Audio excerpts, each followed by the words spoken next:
Hello everybody, welcome back to another episode of Final Fantasy XIV.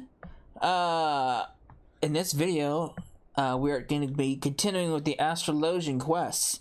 Now, Astrologian, as well as Machinist, since they, I kind of left both of those jobs off at a kind of a cliffhanger, because their jobs didn't end, well, their initial quest didn't end at level 50, as opposed to the other jobs have.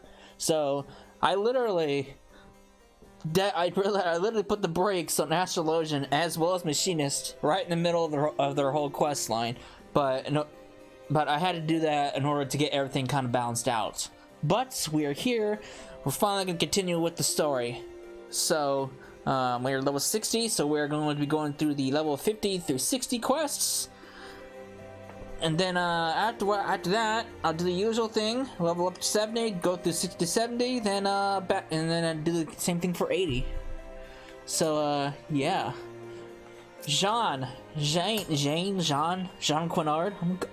I think it's Jean. I'm going with Jean. That sounds better.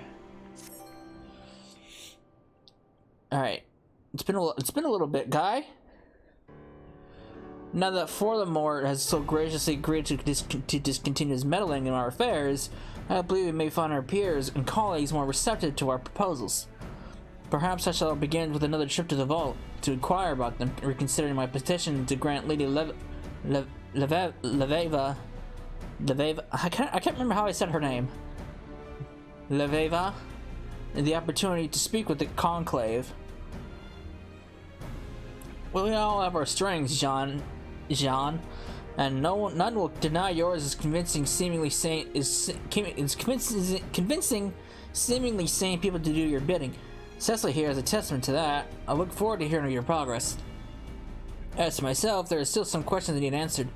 The first being, how exactly did Forlamore come into contact with the Astrologian assassins? Quim, attend me. I wish to visit Foundation to learn if there have been any sightings of suspicious foreigners. Might I suggest that Cecil do the same here at the Observatorium? Perhaps our second call on our new ally will help mine uncle recall how he may have pretermited in the heat of the previous moments.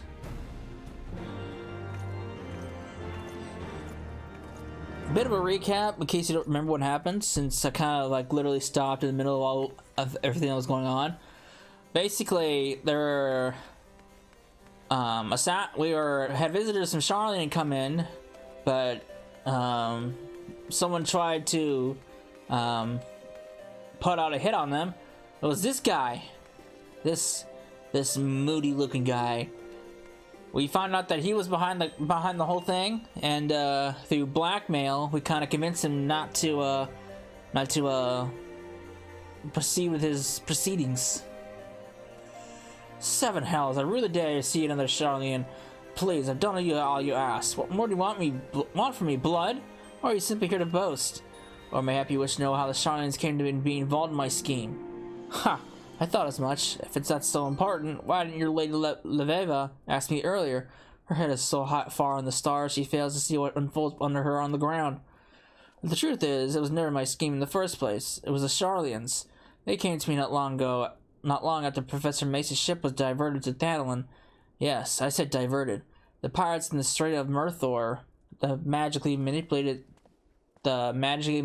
storms off the Rotano, all were staged to prevent your friends from ever arriving.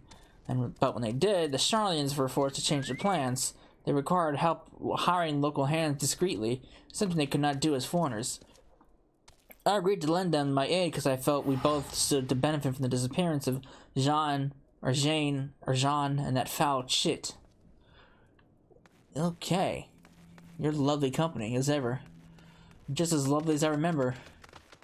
Whee! You! The Chief Astrologian? There is rarely a day when he isn't meeting with visitors from across the realm and beyond. Why, this past month he has been entertaining guests with very distinct markings in their faces. I asked Lord of the Formont which they hailed, and he only answered the north. Well, that seems suspicious. Where am I going?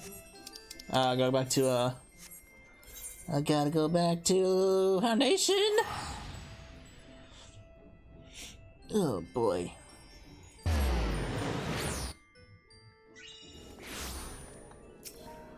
All right. The Athenium. Athenium.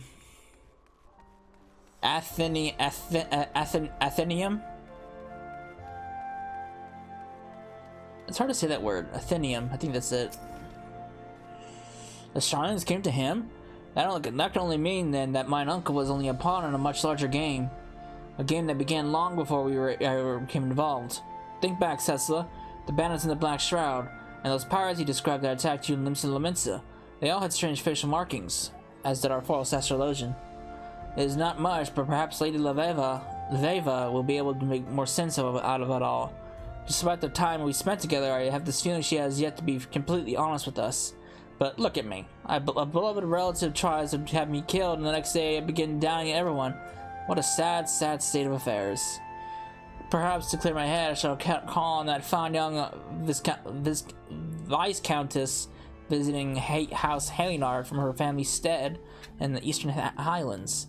This information, for the most associates, should be relayed to Lady Leveva immediately. Would you be so kind? I seem to recall them saying they'd be questioning Highborn and the Pillars. Bruh. This guy's so useless. This guy's as useless as I remember. So I decided to do Astrologian now rather than later, because I already have all the gear set, and I'm currently working on getting all of the level 60 through 70 gear. So right now I'm working on, I already got all of monks and samurais gear all sorted out for level 60s and 70s. Now I'm working on the aiming gear. So since I already have all the caster and healer gears all ready to go, that's why I'm doing Astrologian now and then next will be Red Mage, and that will end the caster line. But lady, were you able to learn anything of import at the observatorium? Other than this and that, Lord Forlemont was not the only one hired to hit was not the only one to hire the Charlanians. Lady Leveva will want to know. Lady Leveva? Lady Leveva! I'm probably botching her name. She was right here! And she's gone. We must find her. I would not think any harm could come to her in the city of the center of the Holy Sea, but then again, that is what we believed at Camp Dragonhead. I shall search the Hopland. Might you have searched in the opposite direction you did the last vigil? Alright.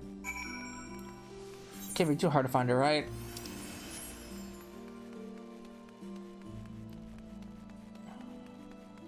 What's going on up here? Sir.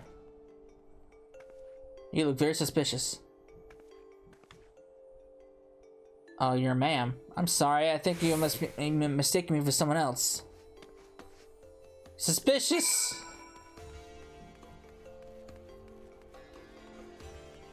There you are. Last night you've been tailed.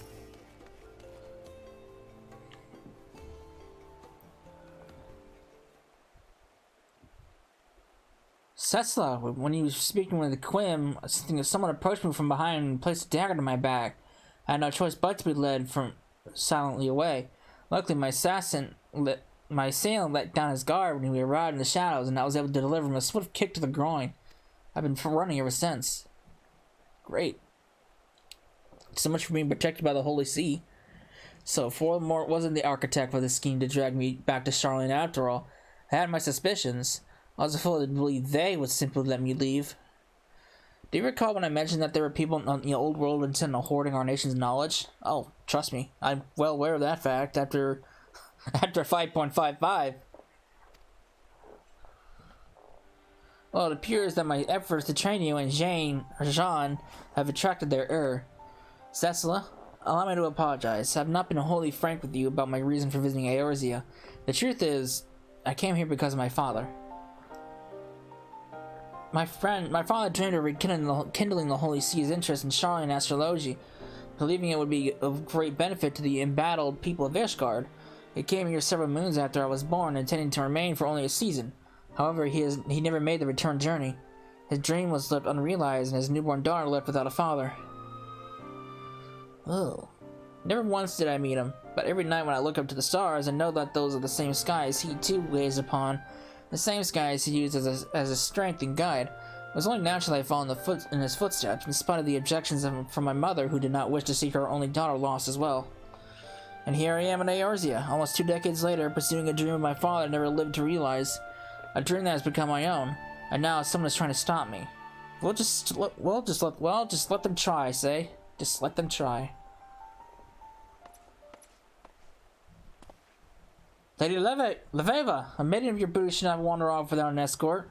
Monsters hide in the shadows of the pillars. Maiden! Flattery earn you nothing, Jean, but I'll accept it nonetheless. Tell me, what did the vault say to our proposal? They accepted it. We have been given official permission by the Holy See to conduct a symposium on the wonders of Charlemagne's astrology, and with you as our guest speaker. Now come, we must hurry back to the Athenaeum,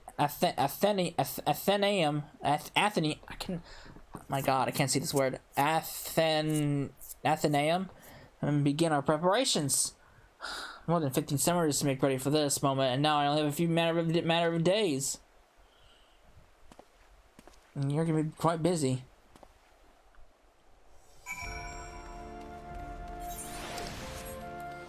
Alright. Gonna be quite busy, sir. It's only gonna get more busier for you.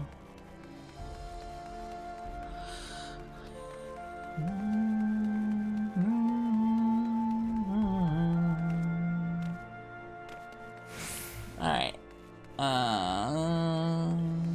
Let me go back up here. What did I come down here for?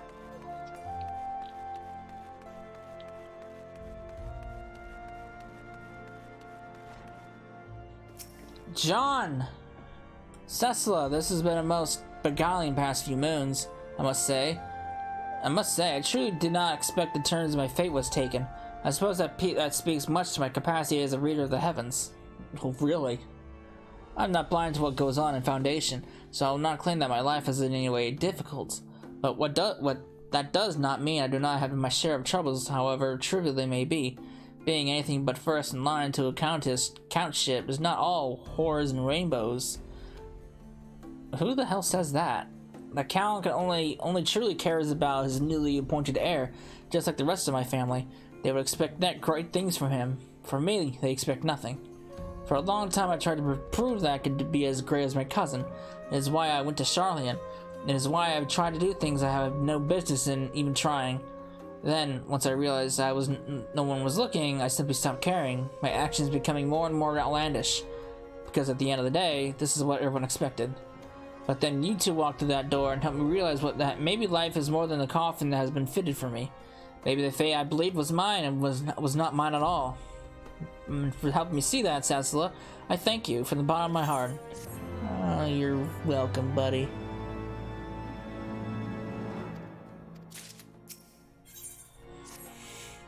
I have good news and bad news. The good news is preparations for the symposium on Charlemagne's astrology has been progressing smoothly, as we have expectedly encountered very little resistance from the vault. They have even gone to the trouble of securing us a spacious venue for the event. The bad news is, the spacious venue in question lies in Falcon's Nest. Lest you wonder, I speak of the same frigid building site in the middle of nowhere that you will doubtless have heard of so many things about. Yes, my friend, that Falcon's Nest. Yeah, I suppose this may be a blessing in disguise. I'm just not certain what that blessing may be. Perhaps we should all make for the hamlet and see. Alright, let's do it. Let's see what's going on over here. Oh boy.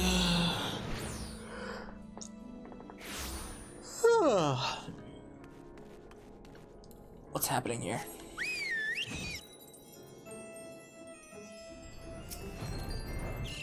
Jean! Greetings, Cecil. It appears that not only is our symposium to be held in a tiny hamlet mom's away from civilization, crawling with people who cannot even spell astrology, let alone grasp how it works, that no one in the whole town has even been informed of our arrival.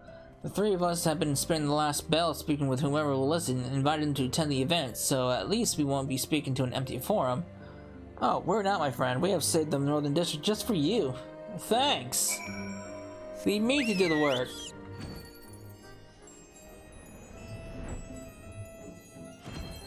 Alright. Hey guy, you wanna read the stars?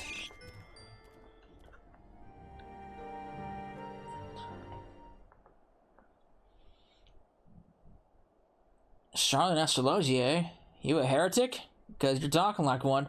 There's only one kind of astrologian in Ishgard, and it ain't the heathen kind.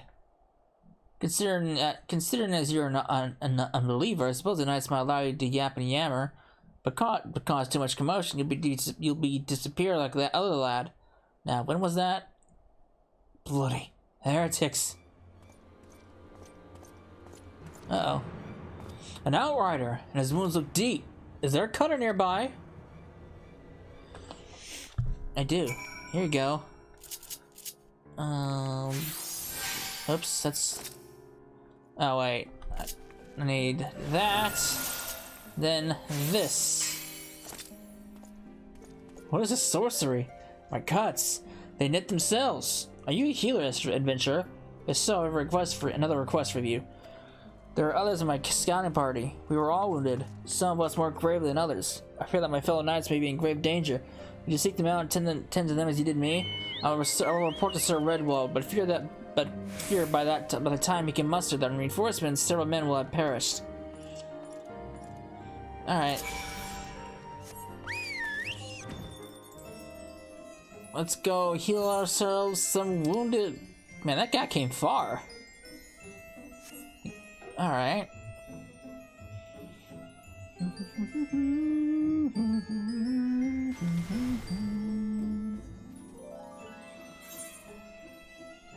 I mean, that guy came all the way down the ridge, across the bridge, then across another ridge to get back to Falcon's Nest while wounded. Surprised he actually made it back and made back alive.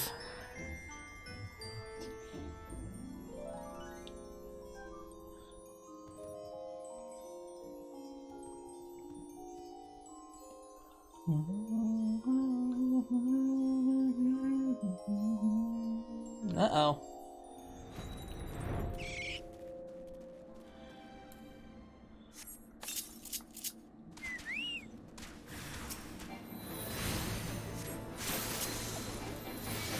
Alright.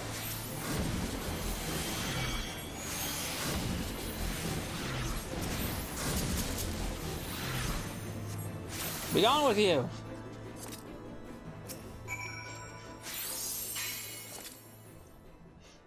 How did you? It's as if I was never dealt a single wound. What manner of magics do you wield, friend? Astromancy. But I thought the stars served only to grant us insight into the Horde's movements. Why are there not more astrologians in the field? You and your companions here are in Falcon's Nest to discuss that very topic. Perhaps I can persuade others in the garrison to attend. Now I must hurry back to the hamlet. My captain will want a full report on the day's happenings. Is it just you that's over here? Where's everybody else? Well, I guess they're all dead. Poor guys. We saved one at least. Unless the scouting party consists of 2 people, but...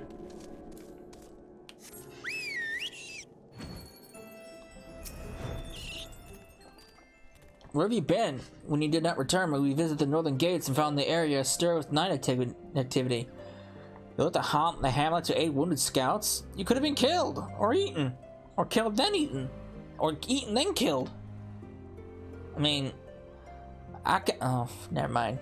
What is this? You say your display of astromancy has impressed the knights into attending our event? This may work to our advantage. If the knights begin clamoring for astrologians to be signed to their ranks, then the Holy See may just listen. Let's find these good men and inform them that the symposium is about to commence. Alright, where you at, sir? I've come to inquire about your stuff. Those horror-frosted balls, not a single person came. I told you this was a terrible plan. Use confusion from the jam-packed symposium to approach the target, she says. You'll have her out of the hamlet before her companions even know she's gone, she says. Even a blind babe could have seen that. No one would gather for her talk on Astrologian in the middle of swiving. Sirs! Ah, the Astrologian who tended my wounds. As you can see, both me and my fellow knight made swift recoveries. Where the hell was this other knight? You two are very suspicious. Thanks to your wonderful magics, of course. Huh? Reinforcements from the garrison never arrived? Yes, I spoke with Sir Redwolf and myself. Perhaps he felt there was no need for reinforcements after I convinced him that when an able healer you were. Yes, that is it. That is most certainly the reason. Yes. And as much as we would like to attend, the captain has already assigned us to another mission.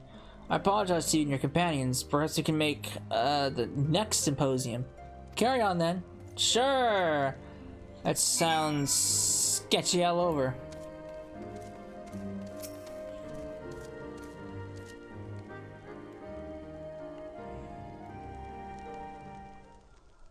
Well, that is that then. The vault wins.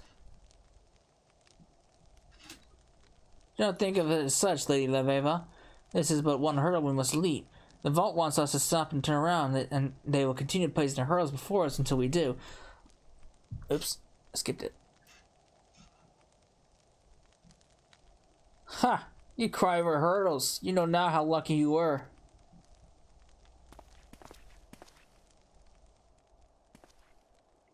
Did you come for the symposium?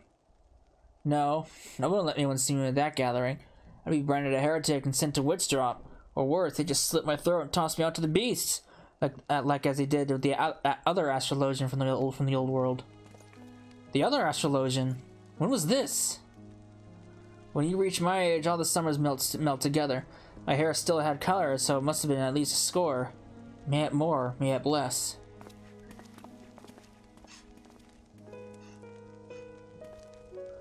There was an Astrologian who was... But it was long ago. It could not have been anyone you knew. We cannot dwell on the past. We must needs find a way to interpret the cards we have been dealt so that they may benefit the present. Our present. No. It could not have been anyone I knew. I never had the chance to...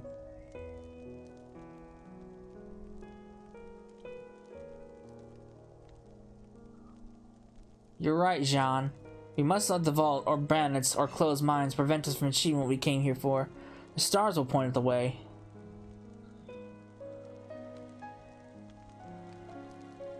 And we will help the people of Ishgard see that as well.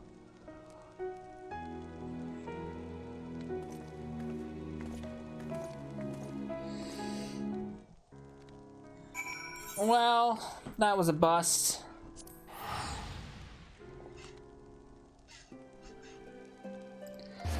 That was a bust.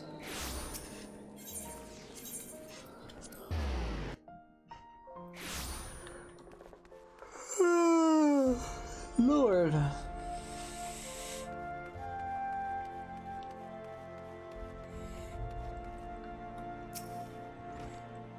Lady Leveva did not take the old man's recollections of the slain Astrologian well at all. Oh, Jane, what have you done? I will not live down on this offense. You see, the Astrologian of whom the old man spoke, it so happens that I knew him well. His name was Ruffin, and he was my friend and confidant when I studied in Charlian, my only friend. He followed me back to Ishgard when my stay in the city-state was cut short by the Exodus. His dream was to rekindle the interest in the forgotten techniques which gave rise to Ishgardian astrology, but there was a time when the Holy See was even more opposed to foreign ideas than they are now. That evening I discovered him bleeding at his bureau was one of the stats to my life. And even at the hour of his death, Ruffin remained strong. He made me promise I would not let his dream fade because of the closed-minded. Sometimes the mere gravity of a situation can harm a person more than the blood itself. If we can learn how to wield that gravity so that it may benefit us, perhaps then the healing can begin.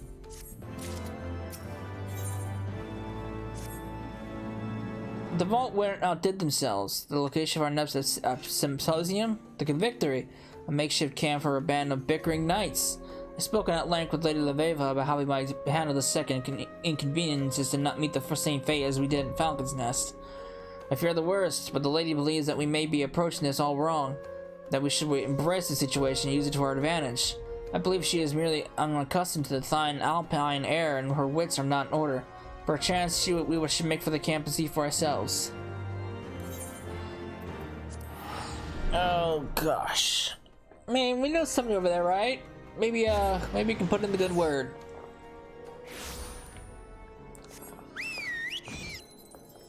Oh, jeez.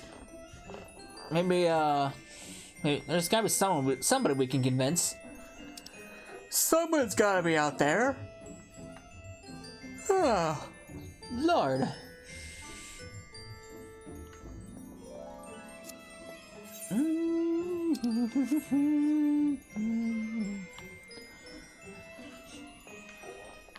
Oh man. Oh.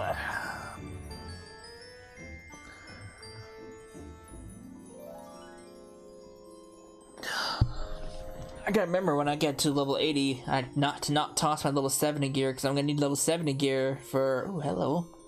I'm gonna need level 70 gear for Sage when that comes out in Endwalker.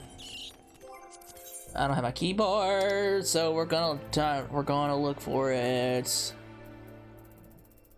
Look out!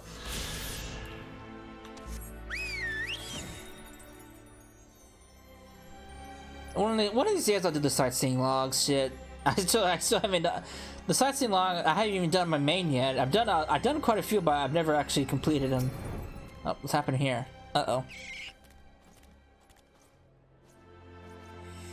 Fred Lally says so. This is not the work of bandits. Quim's hurts were dealt by the convictors. You were assaulted by men who swore to protect us. This is madness. The vault led the knights to believe that a party of astrologians would be arriving to aid them in scrying the location of the Horde's next attack. They took out their frustration on poor Quim when they learned I can foretell the whims of a dragon are about as well as I can those of Jean. But no, we must not let this discourage us. If words are of heaven no weight with these men, then let our magic do the speaking.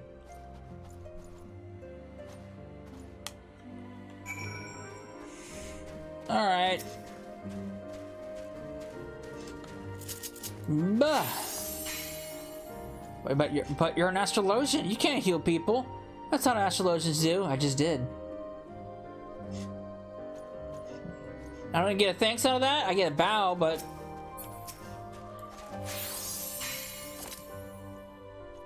my wounds. It's as if they were never there. Wait, who's gonna believe that I slew a dragon if I haven't the wounds to show for it? I don't know whether to thank you or slit your throat. Though I suppose I wouldn't be able to do either if you hadn't healed me. Oh. So far, I'm not getting good vibes from this place. This might be another bust. The pain, it's gone. How did you? Oh well, at least he didn't attack me. What's going on here?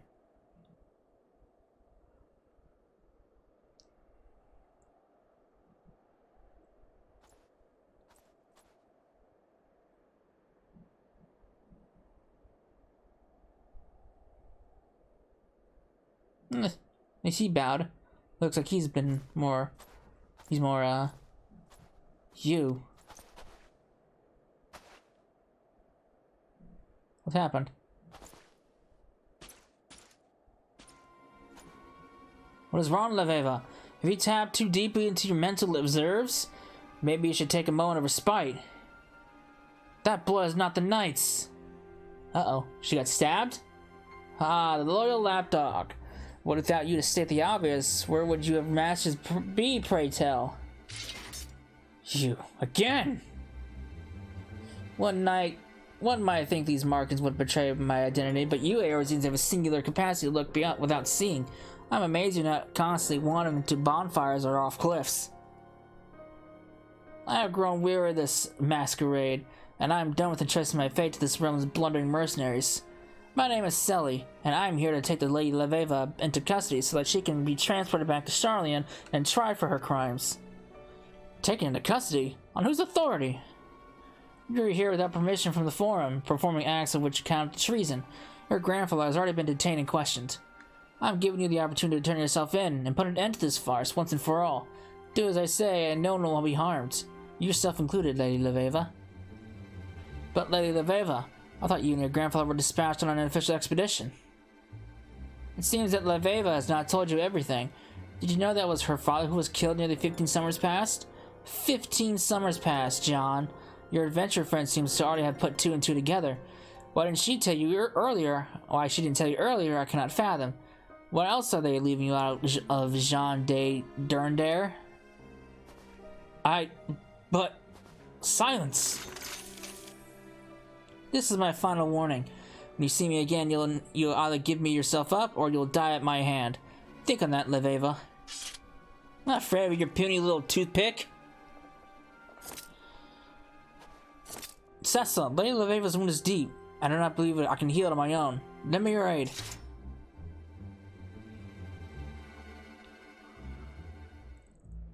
Alright. Have some regen.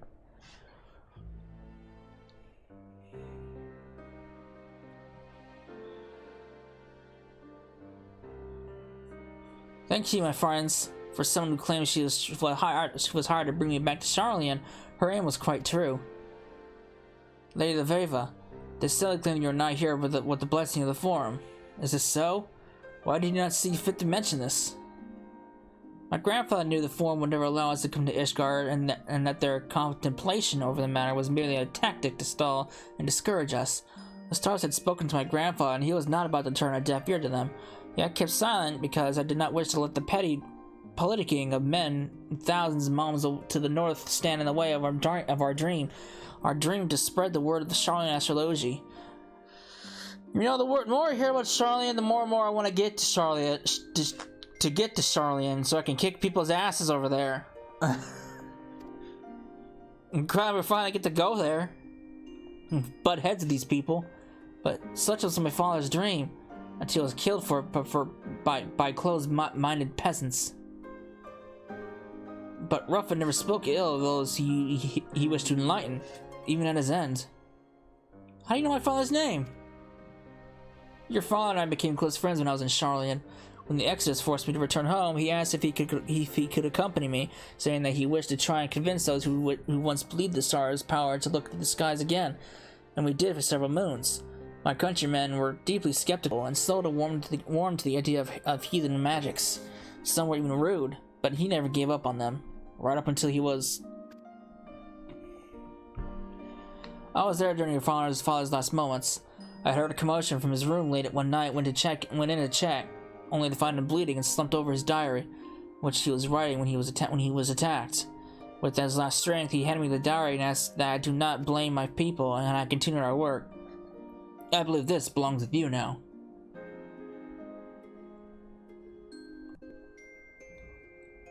I do not know if I can forgive those who killed my father. I do not expect you to forgive us yet, but knowing that he did, even at the moment of his death, perhaps that will help you one day understand. You have always reminded me of Ruffin, even before I knew he was your father. Your passion for your discipline equals his own, or may even exceed it. Father, did you know what fate awaited you in this realm? Did you see all this? Did the stars have you merely paved the way for me? If they did, then I shall not allow anyone to stand in your way. You're right, good man, and so I shall allow this breach of etiquette, but if you fail to address Lady Leveva properly again, I'll have you spit shine the privy back at Durndaire Manor. I'll leave him be, Jean. Without Quim here, I'd have been tied up and shipped back to the old world moons ago. The stars have him here with me. He's not going anywhere, and neither am I. I'm done with the symposiums. This is not what my father wanted. He came here not to speak of astrology, he came here to use it, and so that is what I shall do. There are still many convictors who can benefit from these magics. And what a better way to convince people of your greatness than by ensuring they remain alive long enough to sing your praises. Ah, that's one way to go about it. Jean, will you tell me my father? I will be delighted, my lady. Unless that is, you mean now, as I have a prior engagement with the fair of lovely baronesses and houses this male, and I would not wish to keep them waiting.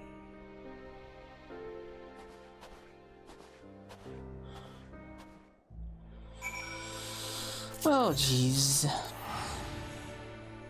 Jesus, Jeebus, Jeebus.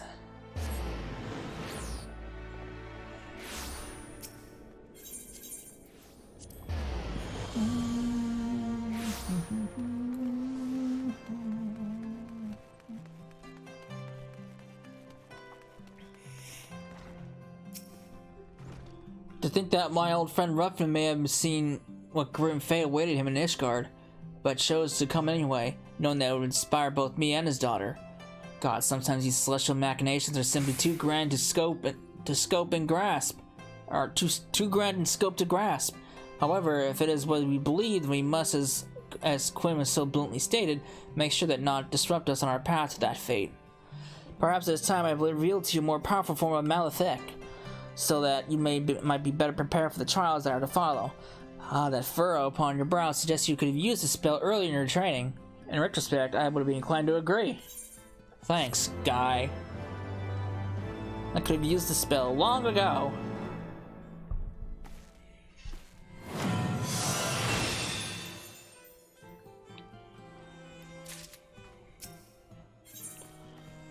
Feather in the cap! I am happy to report that Leveva is fine and well, and hasn't been attacked by bandits, dastards, curs, Charlene spies, or disgruntled knights once since her last encounter at the Convictory. After restoring health to all the Convictors so they might return to getting wounded again, she journeyed northwest into the Javanian Forelands. If that journey was without incident, she should be in Tailfeather now, tending to the chokewolf hunters there. Might suggest we go and join her, Sassala. Alright. Let's see what this lass is doing. This lass is pushing deeper and deeper into Tervania.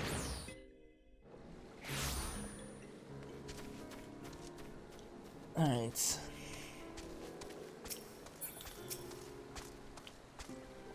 Sassala, it's good to see you again. I pray you have not been neglecting your training. Now you may be wondering why I chose Tailfeather of all places to visit next. Well, the truth of the matter is, I did not choose it at all. It chose me. The hunters here somehow heard of what we had done at the Convictory and placed a formal request to have me come and tend to the harmless wounded. I would like to believe this proof that word of the benefits of strong astrology is slowly but surely spreading through the realm. But enough talk. There's still many ailing souls that require succor. Would you and Jean mind assist me again as you did in the Western Highlands? Alright. Looking a little beat up, sir. An honest healer. Here in Tailfeather. Now I have seen everything. Guys, I must have a rough life. Oops. No, I don't want to talk to you. No, I don't care about the weather. No.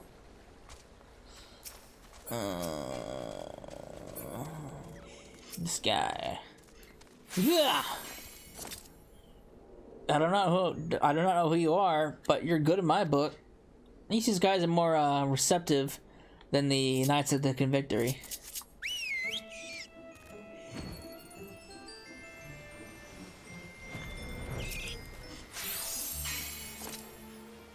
Praise at 12, I'm healed. You are. Now I don't get a word of thank you. Man. What you gotta do to get appreciation around here? These men and women have chosen a horrendously dangerous profession. A chocobo's talons can rip open flesh to the bone, and a single kick can knock an otherwise hale hunter out for a Sinite, if he survives it, or Senite. Many of them seem surprised, grateful of course, but surprised that we were helping them. Does the Hamlet not have its own healers? Did the Temple Knights not dispatch their hospitaliers this far from Ishgard? The Holy See only cares for the war with the dragons. It cannot be bothered with a handful of hunters, despite the fact that these hunters are citizens. I was told on my arrival that they managed to make with makeshift poultices, created using herbs gathered from around the hamlet. When the wounds are more severe, they turn to the soul barber who well, is also the local butcher. I'm sorry. My frustration with the situation, coupled with the day's efforts, have me slightly drained. Might I be allowed a few moments' respite? Quim, Cecilla, would you be so kind as to accompany the lady on her stroll? It has been far too long since that Charlene assassin showed her face, and in a reading I conducted early in the morning showed a day rife with conflict and confusion. Great. Can't I just go on a lovely stroll, not get interrupted? Is it too much to ask? I just want to look at the forest. I'm not asking to be attacked. I just want to have a nice little peace and quiet. Where am I going? No, of course not. Because of the thing here, so we're gonna get attacked anyway.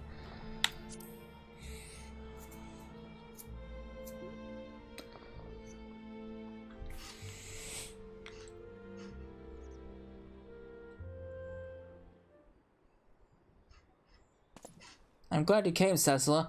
There's something important I must tell you. Since Jean gave me my father's journal, I've spent my nights poring over his writings, trying to piece together what I could about his life. It appears he was hard-working and just. He trusted all and surely wanted to help people in need. He believed that knowledge should not be hoarded like food, but shared amongst the intellectually served. He also knew that there were those who would see him stopped. Persons who would use their influence to trick and frighten the forum into believing that knowledge should be kept at one's breast. Persons who saw my father as a threat. His final few entries all speak of how he feared for his life, of how one man in particular was working to see him dead. That man's name is not important, for in the end, it turned out your father was killed by the very people who he was foolish enough to trust. People who, in their slaying of a good man, proved that they were unworthy of knowledge he has so freely offered them. And now, here you are, making the same mistake as he. Continue with this foolishness, and you too will suffer his fate.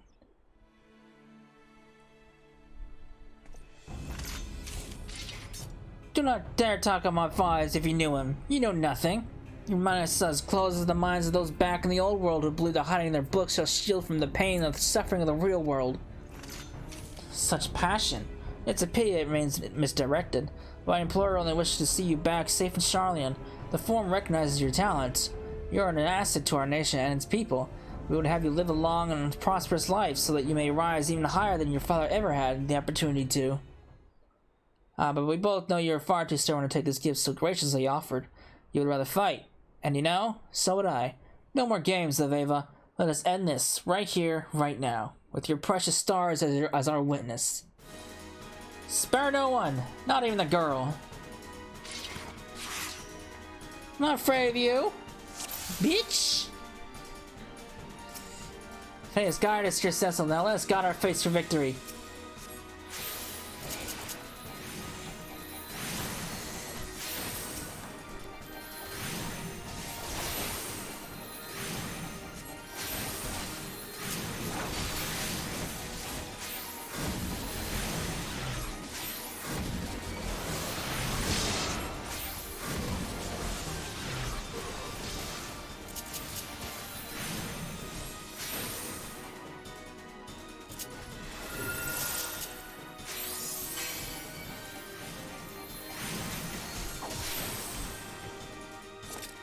Oh, do not think because you bested me in the past you can do the same here.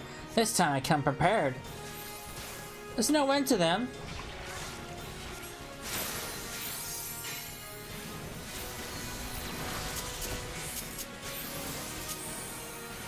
Looks like as if you can do an extra blade.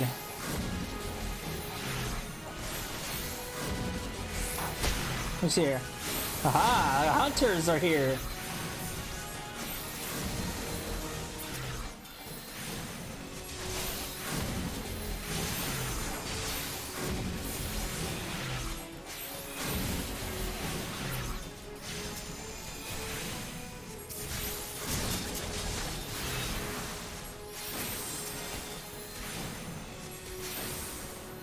I'll not die like your father did on foreign soil at the hand of barbarians. Too bad you're gonna die.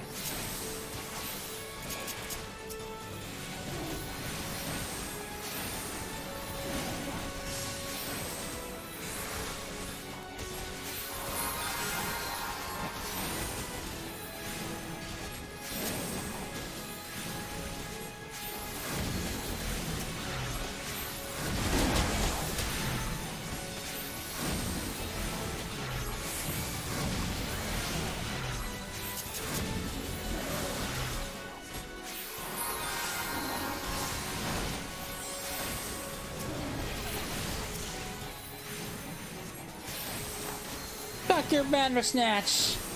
Ah, the irony. Are you finally dead? Can you stay dead?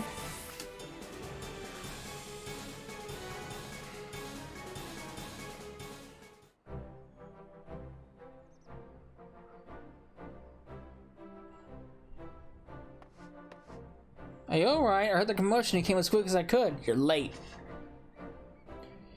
Not as quickly as these four. You remember the hunters you so gravely wounded no less than a bell ago. If memory serves, they could barely lift a finger, let alone rush headlong into a heated battle and help turn the tide. Ah, don't be too hard on the silk shirt. Turns out we didn't need his help any road. Who'd have thought, eh? Real life fighting astrologians. Now I truly have seen everything. Leveva, I dare say those men would have not risked their lives had they little respect for us and our craft. You're right. Our actions have done more to promote Charlene Astrologian than any long-winded discourse. Why, I expected this very night the tale of your daring deeds will be told 100 times over in mead halls across the Forelands. Which means it'll not be long before the Forum is heard as well. We Charlens may have officially abandoned this realm, but our ears remain. If one of her who hired Selly is who I think it is, then I expect not less than a formal edict of extradition to be issued. An edict of extradition? But Charlene has no power to force Ishgard to deliver you into their hands. Furthermore, what exactly is it you have done wrong, but allowed others to partake in your great nation's bottomless well of knowledge, as I did more than 15 summers ago when I studied in their halls? Things changed after you left, Jean. Many believe it was my father's death that tipped the scales in favor of closing Charlene's doors and locking away all our knowledge. If the Forum deems it so, I could be arrested and imprisoned for the theft of national resources. And I see no reason why your Holy See, who has already shown its disdain for our efforts, would stand in its way. So what do? Your grandfather, your father, they've given up so much to see you here. We cannot just concede defeat now that we have finally begun to make headway. I never said we would, Jean. I have no intention of giving up or giving in. Doing so would be to deny the sacrifices made by my father and grandfather. The stars have shown me the path I must take. There is no other, and it begins back at Tailfeather healing those who aided us. I'll see the two of you in Ishgard once I have settled matters here. Quinn will see I arrived unharmed. Let's hope.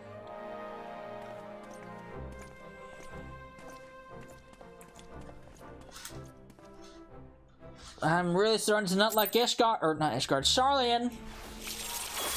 Makes me want Endwalker to come by faster so I can shove it in people's noses.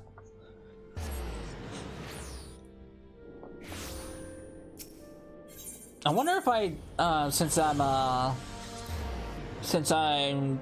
Astrologian, I wonder if that's gonna affect some of the dialogue, as it did in Heaven's Ward with Dragoon.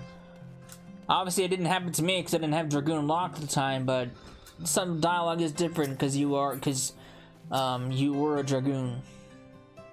Like when you first meet Estinian, he references you as a fellow Azure Dragoon rather than the Warrior of Light, and so on and so forth. Lady Leveva has not returned from Tailfeather. Oh, but do not worry, I haven't had word that she simply intends to stay a few turns with the sun longer. What we should be worrying about, however, is the Forum and their pending decision on our companion's extradition. If an official edict is drafted, I fear we may find ourselves at the mercy of the Vault. And if that were to happen, there will be little we can do to help Leveva here, short of starting a war. No, they're not going to start a war with us. I mean, they don't like getting involved with other people's problems. If only we had more time. When I was studying Charlene, I heard whispers of an ancient astromantic spell which could stop time in the very moments of the heavens. All my professors denied it existed. The only technique remotely similar being caused the time dilation, a process in which diverting a celestial body's otherwise straight flow of ether creates the illusion of slow time, increasing the duration of beneficial magics. A pity I have never learned to cast it. That sounds good. I could have used that. Man? Word of Lady Leveve's charity has been spreading, my friend, and I have attended more than one luncheon where I was positively dripping off the tongues of all the good lords and ladies. And the knights? of the knights. They started rumbling about why magics that not only heal the wound but also enhance the strength of the healthy are not being employed to save the lives of those in the front lines. Needless to say, the vault is not amused. Their plan to have us fade into obscurity has rebounded upon them, and now they are scrambling to twist this situation to their advantage. Listen, Cecil, the vault would have us officially attend an operation currently underway in the Western Highlands village of Hemlock. The settlement was abandoned after the calamity and has since been overrun with beasts of all manner. The Holy See seeks to reclaim it, and my uncle, the Count, has generously volunteered his knights to clear the area of any remaining threats. It is a win-win for the vault. The operation is small enough, but far enough away from the capital that even if it is a success, no one will pay half a mind. But the vault will be able to say that they answered the pleas of the knights. If for any reason the operation were to fail, then the vault will be able to attribute the failure to the Astrologian presence and turn the highest houses against Lady Leveva. I spoke with the lady about this, but she said she was not interested in the politics of the situation, only that it was her duty to aid people in need. You should speak with her, and soon. Let's make haste to Hemlock. Where is that?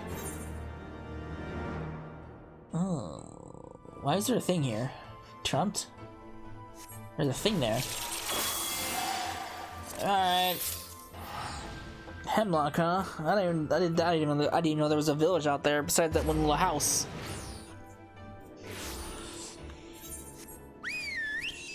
Why is this thing here? What is that? I'm going the wrong way.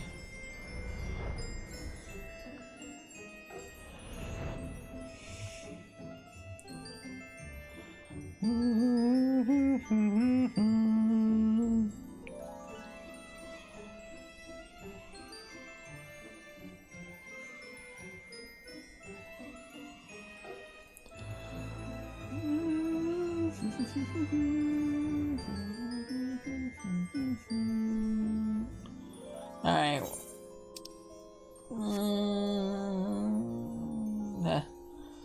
Hemlock is somewhere over here. Is that it? That little abandoned set of houses? Really? I was expecting more than that. That's a village?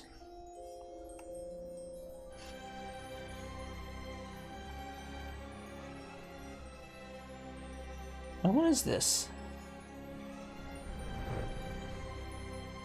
In case you need to get access to it. Why is that even a thing? I don't understand. Look out!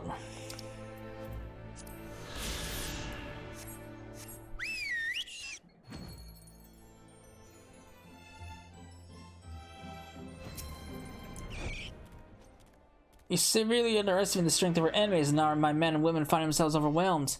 The tight wedges we had at the day's onset have all degraded to small knots of fighting, and the number of wounded is growing faster than our chaplains can heal them. Thank the fear you arrived when you did. Alright, let's go help these guys out. Where am I? Where's my company? I must return to them. I don't know. I can't help you there.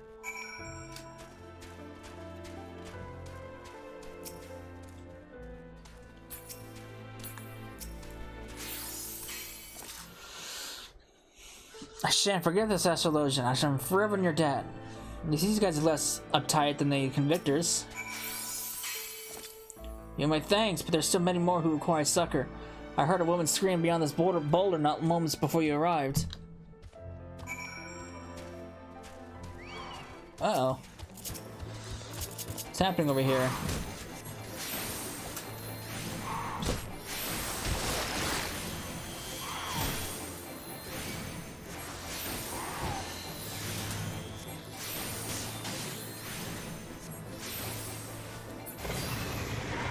Alright, what's happening here? Ugh.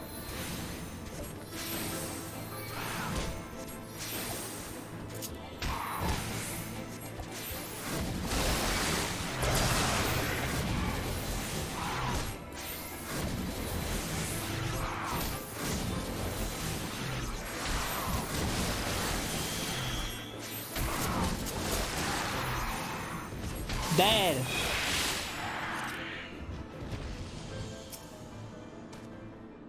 You two alright?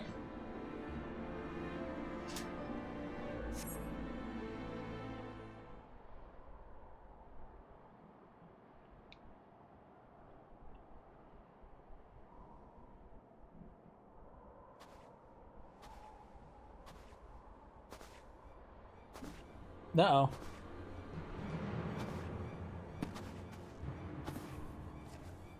An Astrologian. What are we here? Who's this guy? Silvestre, you who vowed never to set foot into this barbarian land? Barbarian land again? Unless... You clever girl. Yes, it was I who hired Sally to bring you back to Charlian. And if you had come back with us quietly, you would be free right now, rather than a wanted criminal facing a trial, imprisonment, even execution. Depending on what you have told these tame savages of yours. Yes, my dear, I offered you a chance, and you foolishly refused it. The edict has been issued, and I am here to collect you. Though I must place some of the blame for that on our friend Sally. Had she not insisted on playing games, perhaps she would have displayed reason back in the Black Shroud. Instead, she merely added fuel to a fire already hot with your inherent stubbornness. And now I am forced to make the journey to this filthy realm to clean up her mess. And I suppose that starts with these companions of yours. Cecil, take Jean and leave. Right now. Now that you're ready for matters of the variety he wields. What of you, my lady?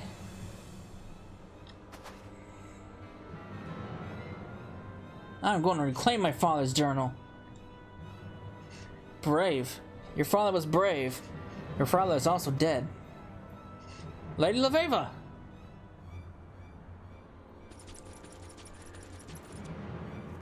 Now I understand Sally's frustration.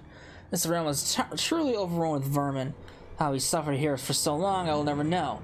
Very well, Laveva. You leave me no choice.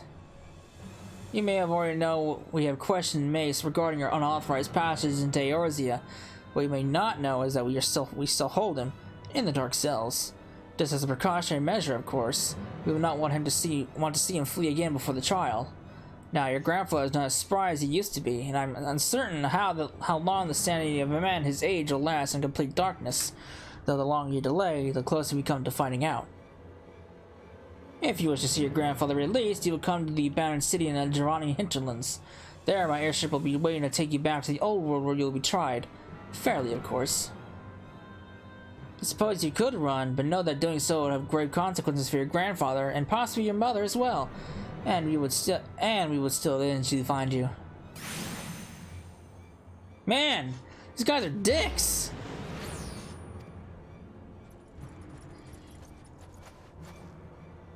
He may still be close. Wait here.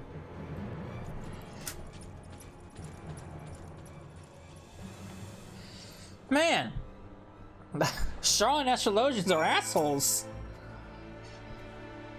Lady Laveva, who was that? I have the strangest feeling I should know him from somewhere. Silvestri, leader of the Bibliotheques, a powerful group of conservative fundamentalists who seek to control the whole of Australian knowledge. They believe that our people should not become involved in history, only be witnesses to it, then analyze it until all the lives lived and lost are but numbers on a page. You may remember Silvestri, Jean, because he is the self-same man who was pushed for old Charlene to Batten's doors, and has used my father's death as his rallying cry. And now I'm certain that he had my father killed.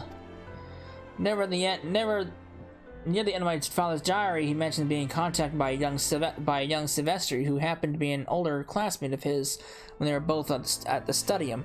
Silvestri, looking to make a name for himself as a politician, warned my father against continuing to disseminates knowledge of Charlian astrology to Eorzea. A warning my father, of course, did not heed. Soon after, several attempts were made upon my father's life. When he subsequently looked into the matter, he discovered that there was a price on his head, and that Silvestri had put it there. I discovered a contract signed by the wretch folded in my father's journal. He had planned on revealing it to the world forum on his return, but he never had the chance. Jean, my father gave me that journal before he died. But he never once opened it? I do not think it was mine to read. But what you say, if it is true, we must get that diary back. Come, it seems the fighting has died down. Let's report to the captain of the Knights and return to Ishgard so that we may plan our next move.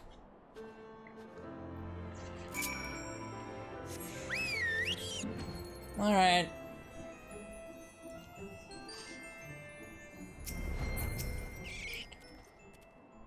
Many lives were saved because of you. If this is what you can expect from Charlene Astrology, I see no reason why we shouldn't have knights trained in the field.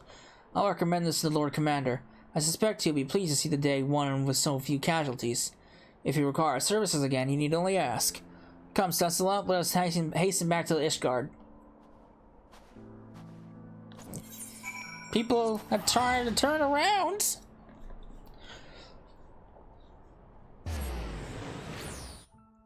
Alright.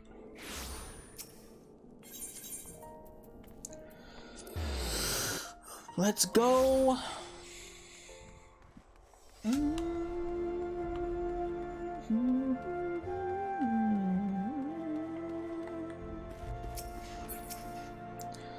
Sir!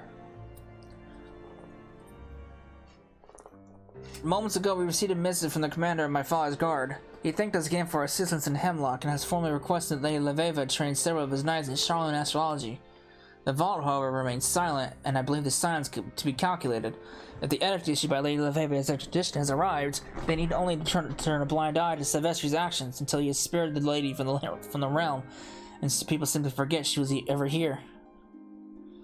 But we're not going to let that happen, are we, my lady? I'm sorry, Jean, but I no longer see how we cannot. Silvestri was my grandfather. Has my grandfather. He has threatened to take my mother, and he now has the one thing that could have saved them both, my father's journal. No, Jean, I cannot deny my fate any longer. I have done several readings since our return, and every one is the same. Deceit, manipulation, submission. My path is clear. You, however, can carry on. Silvestri has no authority over you or Cecilla. Over you or you, Cecilla. See that my father's dream is fulfilled. Promise me that much. I shall promise you that and more, my lady. Quim and I will see you to the place of meeting and do whatever possible to make certain that Silvestri keeps his word. You know that by attending me, you put yourself in danger. He has shown he'll not hesitate to kill anyone who stands in his way. And now that he knows I know his involvement in my father's death, but still, you would stand by my side in my last moments in Eorzea. I do not deserve such friends as you. Of course, because we're not gonna let this happen. Cecilla, ether is the building block of all that surrounds us, meaning that everything is connected. Someone closely attuned with that ether can, in a sense, link themselves with others, feeling their joy, feeling their pain. Scholars of the soul call this empathy. Crystal gazers and card readers call it the Wheel of Fortune. We astrologians call it collective unconsciousness. Whatever you call it, I feel that bond with you. Both of you. Thank you. We ain't gonna let this fly. You ain't going nowhere. I'm gonna kick this guy's ass. I don't like this guy's attitude. Not one bit. I am quite aware that the mere notion of accompanying Leveva to the answering corps is bordering on absurd, but I cannot in good faith abandon our good friend in her time of need, not after all we have been through. I am joyed to see that you have come to the same conclusion as well. You two are foolish, but I would not trade friends such as you for all the gold in the Arm Vale. But there is no gold in the... My lady, might I ask you to entertain a second option? You said that your father's diary contained this document which implicates Silvestri of Ruffin's murder. What if, and I fully understand the enormity of this, but what if Silvestri still has yet to lay eyes on that document? Suppose he only took the diary to provoke you. If he could somehow retrieve it before you boarded his airship, then we would have a bargaining chip of our own. But this man is the leader of the bibliotheques. Their sole purpose in life is the hoarding of knowledge. Of course he read the diary. I know in Silvestri the document would have been set to flame the moment he discovered it. Unless we were told him that there was another document, one that I removed from the diary to have examined, one that was not in the diary when he stole it. Of course there is no such page, but it would be easy enough to draft something up from memory from what I saw, something that would appear official from a distance. It might just work, but there is always a chance that we may simply attempt to take the document by force. Were that to happen, we will be unfortunate to escape with our lives. Silvestri is a formidable astrologian. Some say he even possesses the power to stop time. But I thought those were only... No, we mustn't think of that. There is little time left before the scheduled meeting in the answering quarter. Lady Leveva's plan is all we have. If we are to save both her and her family, we must act and trust the stars will guide us to victory. Alright. Maybe it's better if I just go to Annex Try and go from there. Because the zone's fairly close.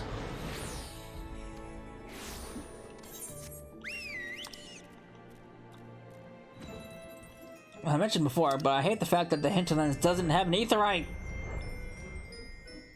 I probably spend more time getting to the answering coin from here than it is going from Idleshire.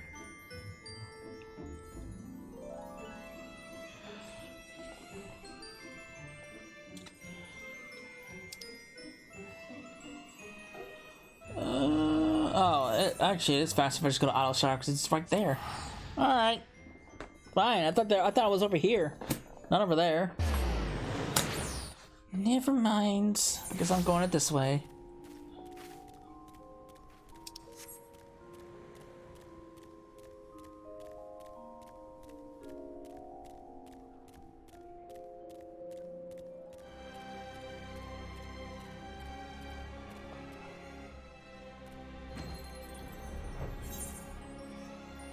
Alright. Gotta go up and up and up.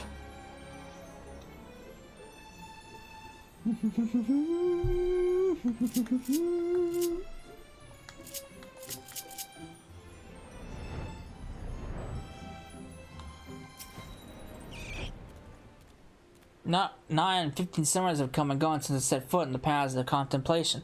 Yet this place appears as if it hasn't been inhabited for centuries. Nature is the greatest of levelers, Sean. She provides us with what we need, but when we are done with it, she is quick to take back what is and always has been rightfully hers. There is still time before Sylvester is to arrive. I would like to take a walk and see where my father lived. Just knowing that I'd tread the same ground as he may grant me my mind peace. Well, then I might suggest a rooftop garden directly to the south of here. Your father and I would spend many a night there gazing about the stars and prattling on about our dreams into the small hours. It is where he first told me of your mother, your birth mother, not the aunt who cared for you after Lady Bride died in labor, and the child she was carrying.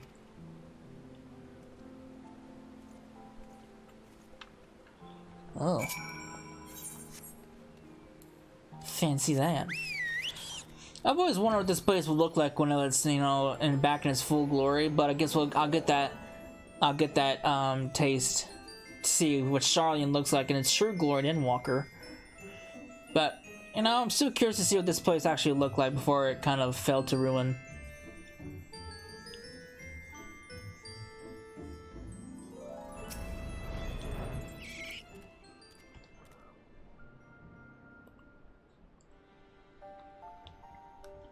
I wonder if my father knew that one day I'll be here, standing under the same sky he did.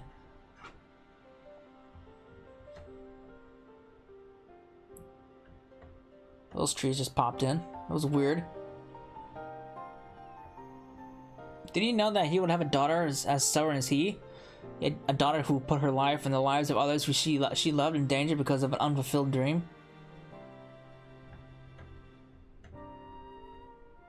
I think he did. And I think if he were here now, he would be proud. Proud that I at least tried. Proud that I did not let fate control me. But that I rather walked hand in hand with that fate down the path my father left, not only for me, but for all those who would carry in their hearts the same dream. I believe he would be as well, my lady. Lady Leveva, though I did not fully realize it until recently. These past moons has been as if Ruffin has been by my side once again. The passion, the stubbornness, the talent. I did not think he would stand idly by as Sylvester had his way, so I believe neither should we. Thank you, Jean. I know I haven't been hard on you, but it's only because you are an incompetent astrologian with an aversion to training, but not because you're anything but a good man and a good friend. Now, let's see what the stars have in mind for us today.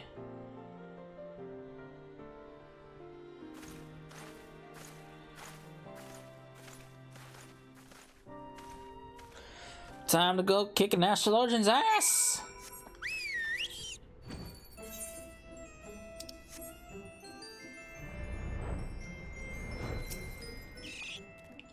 Sylvester is not a man to be late. You will be here. Good.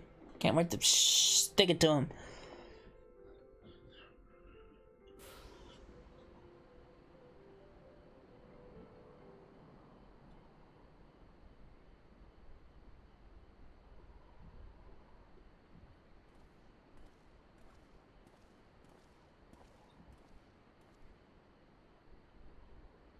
It was so predictable, Liveva.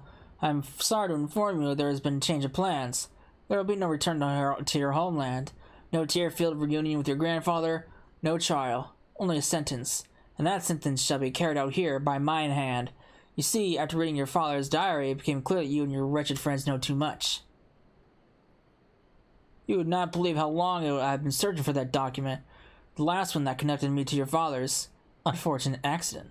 I tracked down and had all the others destroyed, but this one has eluded me for almost 2 decades. The last? Jean Cecila. He appears to be led with a single path. There ever was one, my lady, and we shall see to it the end.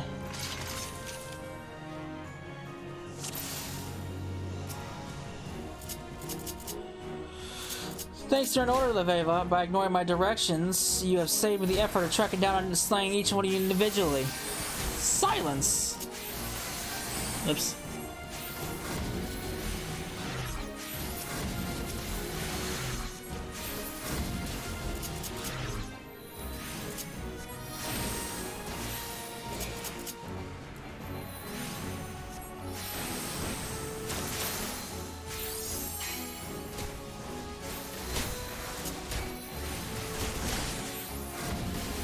If you barbarians are one thing, it is brave. I shall give you that.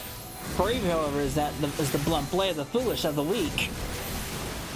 Let me show you why the barbarians cannot be allowed to have this knowledge. Those arcana. Those are not right. They have since forbidden magic. Hurry and destroy them. The power they draw from the constellation is too much.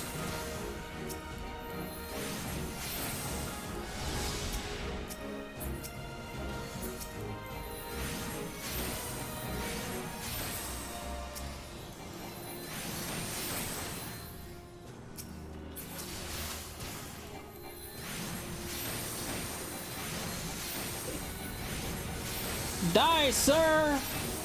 You just stand there and take it.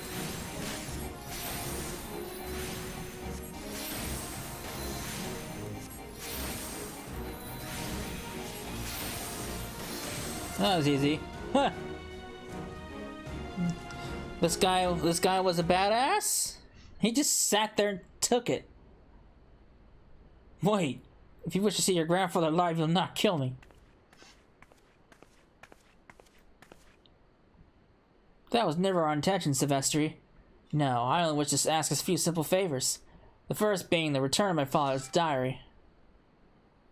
You'll then send your word back to the Gold World to have my grandfather released immediately. And finally, you'll return to Charlene and report to the Forum that I have disappeared and presumed deceased. Fail to do these things, I shall tell the Forum all I know of your involvement in my father's death. I would doubt they will be as generous as their mercy as I.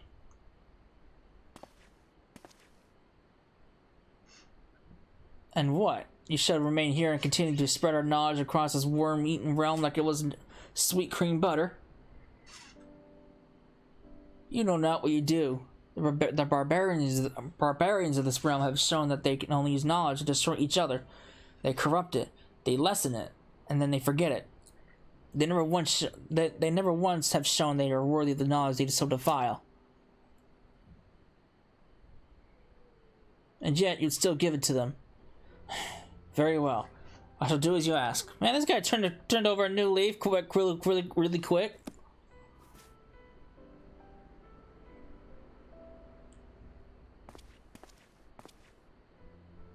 But know that the Forum is ever listening, ever watching.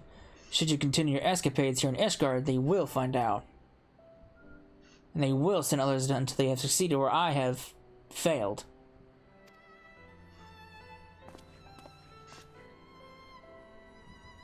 Yeah. Then you'd best make certain they do not. You're a powerful man who also happens to be a master of lies and deceit. I pray the task should not prove too difficult, And if it does, well then I can always show them what manner of a man you truly are. I do not think there will be any need of that. Silvestri, however wicked, is not a fool. He will not sacrifice what he has spent the last 2 decades building over a girl he, even with his back to the cobbles, sees as an inferior. Especially if you offered him a means of accomplishing it without causing him to lose face. His pride, of course, will ache, but it's not little wine cannot cure.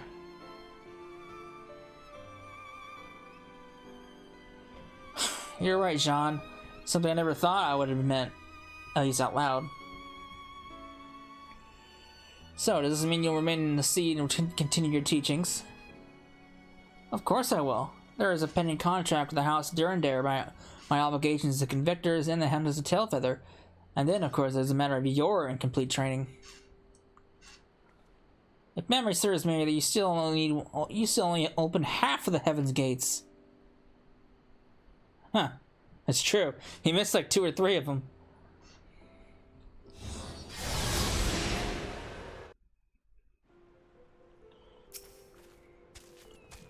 Well, things do not go completely as planned, but we have routed the fate intended for us nonetheless.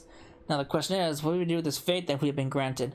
I believe this warrants another reading, but perhaps after we've had a bite to eat. Alright, back to Ishgard! Oh, lordy, lordy, lordy.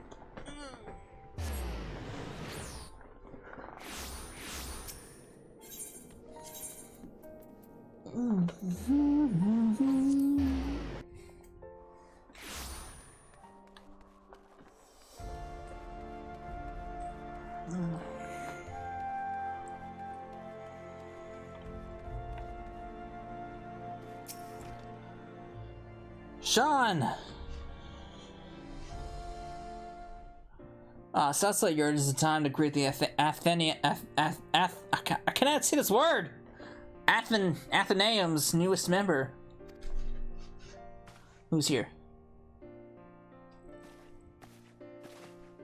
No, who's this? May I present you with Lord Ruffin? She cut her hair! What a surprise. But I believe I know the answer.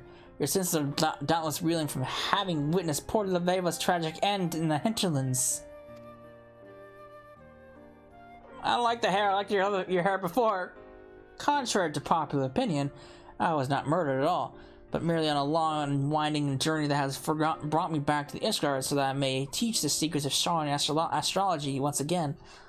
I mean to show the people that faith is a path that need not be walked in darkness, that the stars can be used to light the way.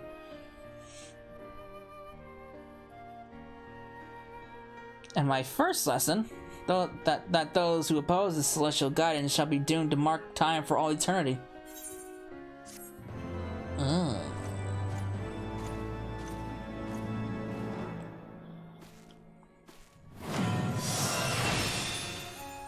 Nice.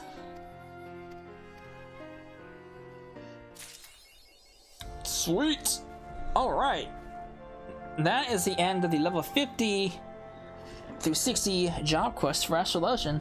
That's actually the end of the actual first set of Astrologian jobs in general, because remember, Astrologian started at 30. So, and we didn't actually finish it when we hit level 50. We kind of stopped in between. That's why this set of quests is longer than the other ones that we've had so far.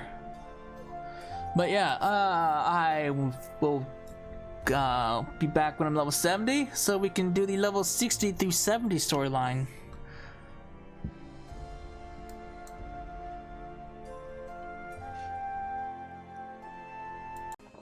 Alright, we are level 70, so which means we are ready to take on the next batch of story quests. So Jean, my buddy, how have things been going? Top of the morning to you, Cecilla, or is it the evening? It's so hard to tell, look locked up in here in the Athenaeum day and night. Alright, technically speaking, I can leave at any time of my choosing, but it is as if some strange force prevents me from stepping forth into the light. But enough of that. You are here to learn what became of your humble companions while you're off saving the realm. Well, since Ishgard's abrupt change in leadership, the Vault has become somewhat more receptive to the contemporary ideas of Lady Master Ruffin. They have even asked our compatriot in disguise to hold for them another symposium on Charlene astrology, and this time within the city-state proper, and not at some forsaken hamlet. Nothing against the fine citizenry of Falcon Nest, mind you. In fact, the good Ruffin has foreseen your arrival in the stars and awaits you in the observatorium. The look on your face tells me you're less convinced. Still a skeptic, even after all we've been through together, eh? Allow me to recreate this morning's reading. In the center of the dawn cross, we have the spear. To its left, the inverted arrow. To its right, the inverted balance. Beneath it, we have the inverted spire, and then the inverted bowl. And finally, at the crown, is the ewer. Well, do you not see it? It is as plain as a stretch of day-old piss in the brum of a balmy summer's eve. Though peace hath settled upon our great nation, it will be along the path of common destruction that friends new and old shall discover the bush that doth bear the fruit of knowledge and hope. And to think it was you who had tuned to all the 6 sevens. In other words, she who brought peace to Ishgard, that would be you, will walk the path south to the observatorium where, I don't know, you shall read some books about Lady Leveva to discover a new spell for delivering excruciating pain to your enemies and their families. It'll sound more convincing when she explained it to me this morning over that bottle of wine. Or was it 2 bottles? At any rate, I would suggest you'd make haste. You know how our little protege does not take kindly to those who make her wait. It was good seeing you again, Cecila, and something tells me you'll be back again soon. Do I have to be back? I don't want to be back. You're a little insufferable. Oh, wait, while I'm here. Boop. Go to this guy. Get my soul to crafter. Once your crafters get to a certain level, you can get 3 soul crafters for your choosing. Give me that. And I already got 2.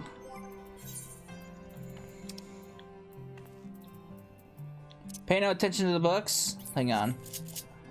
The books will be explained at a later date and will not be explained now, but pay no attention to them.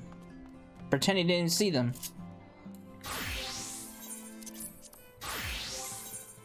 Alright, now we're ready to go.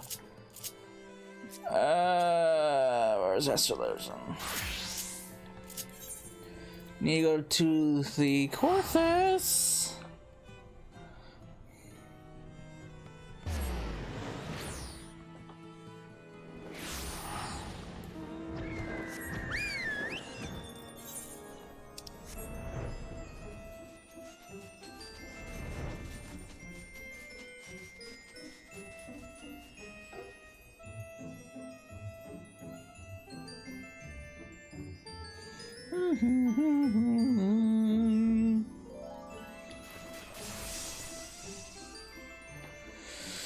Alright, where are you at, Leveva?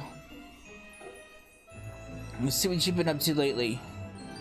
There you are. Still have that short hair, huh? Your long hair was better.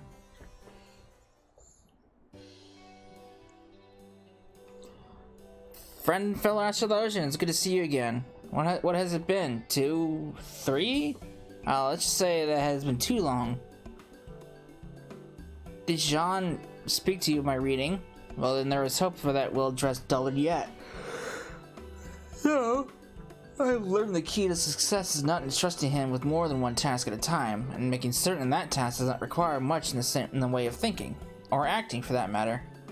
As for the reading, I believe it instructs us to our next step in spreading the knowledge of Master Ruffin. An traveler has arrived at our gates seeking succor. An ill omen. With me, Cecila. Great. Just got here. Who's this guy?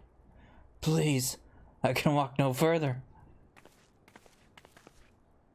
The stars were kind and guiding you to this place. The Astrologians here have ways of easing one's hurts. Astrologians? I have no need for prophecy or prognostication. Or I could just stay my tongue and allow you to tend my wounds. My apologies.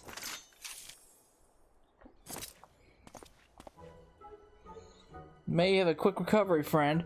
In time, you will come to believe the power the stars wield. So who's this guy? Lady Lviv, Mr. Ruffin. Cecila's Felicia's return inspires me to step out for a breath of fresh air, and behold, already does it appear new adventures upon us. Ah, and here I was thinking you made the journey south to lend your talents and prepare for the forthcoming symposium.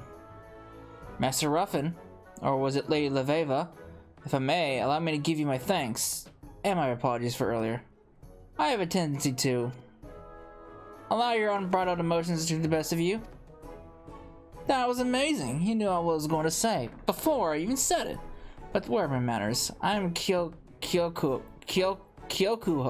of Hingashi, and have braved storm and sea to learn the many wonders that is said to be found in this magnificent realm. But you already knew that, didn't you? No, I did not. Now, if you'll excuse me, I must get back to, matters which are important. Important matters? Such as astrological matters? Could you show me? That wouldn't be a burden. I'd stand in the corner, in the shadows, behind a curtain. While I appreciate the somewhat for his enthusiasm, I'm afraid that won't be Oh, I was merely hoping that we might be able to share insight into each other's fields. Each other's fields? You wouldn't happen to be a geomancer, would you? A geomancer? So-called masters of water and wind and water. My grandfather had a tome written on the far eastern art of elemental and directional divination, though much of it seemed little more than folklore. Lady Lviv, did not the morning's readings mention friends new and old? What if Cecil were the old friend old, and this peculiar little man the friend new? The spear pointing west, the balance pointing east, the arrow pointing in all directions, and none. It might just mean Kyokuho. Though it pains me to admit it as much, it appears your arrival has been foretold. Perhaps there is much I can learn from you. Nay, that we can learn from each other. Haha, but there is. Soon you'll learn the push and pull the elements brings together those who require companionship most. Yes, the elements. We will have to discuss that further at another juncture. For the time being, I'm placing you in the care of my first and foremost pupil, Cecila. An excellent proposal, or as I believe the Hingans say, Kaikaku. I'm not too familiar with the with the Eastern language. I dabbled a bit in the language when I was younger, but for the life of me, that ebon-haired emissary would not afford me even a sidelong glance. Then I might hazard a guess that there is no finer place to begin unlocking the secrets of the stars than under the bowl near Roots Lake.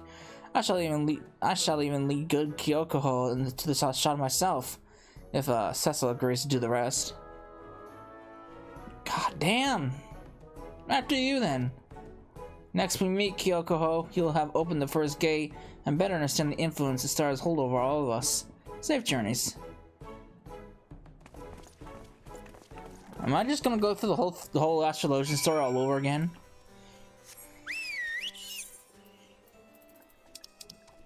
It feels like that's what's happening here.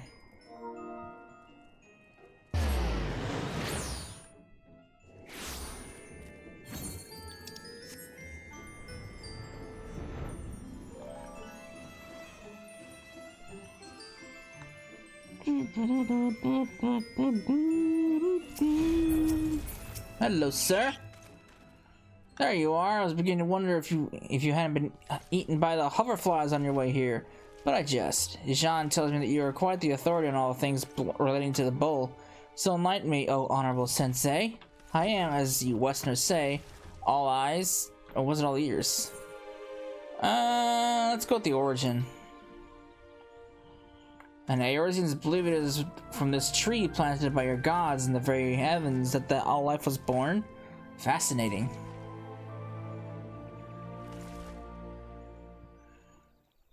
And it's magically nighttime. Unless it camped out.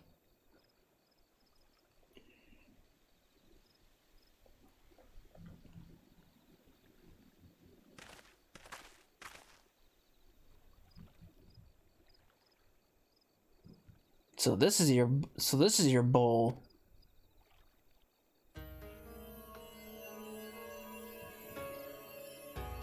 In the Far East, we know the constellation is something different, but know it all the same. I must admit, however, that seeing it under a different sky than my own fills my heart with a sense of both wonderment and now confusion, knowing what it represents to your people. What I cannot wrap my head around is that you truly believe a notion as so foolish as that the power of Earth, a word that of your own definition means soil, would not come from the land itself, but rather from the 6 tiny lights flickering in the night skies.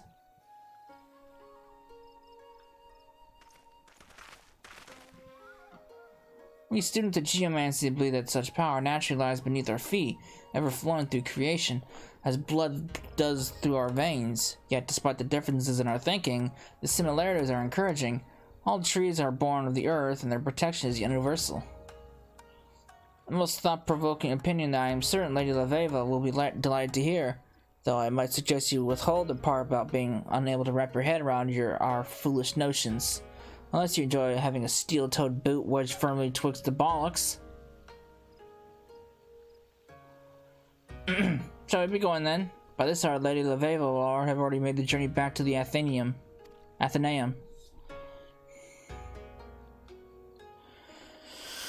Okay. Geomancer was one of the jobs people kind of want in the game. But since it falls kind of in line with Astrologian, I don't really see... Personally, I don't see Geomancer being really any different than Astrologian or White Mage. Or even White Mage. I just don't see the... I don't see Geomancer bringing a whole lot of new stuff. Unless Geomancer would be like a DPS. What am I talking to you for? My thanks for taking the hanging off my hands, and not because I think our visitor an annoying little braggart with all the manners of a kobold foundling, which I still do, but because I needed the time to finish my work without distraction. So tell me, what did I miss? I see. Perhaps I judged Kyokoho too hastily.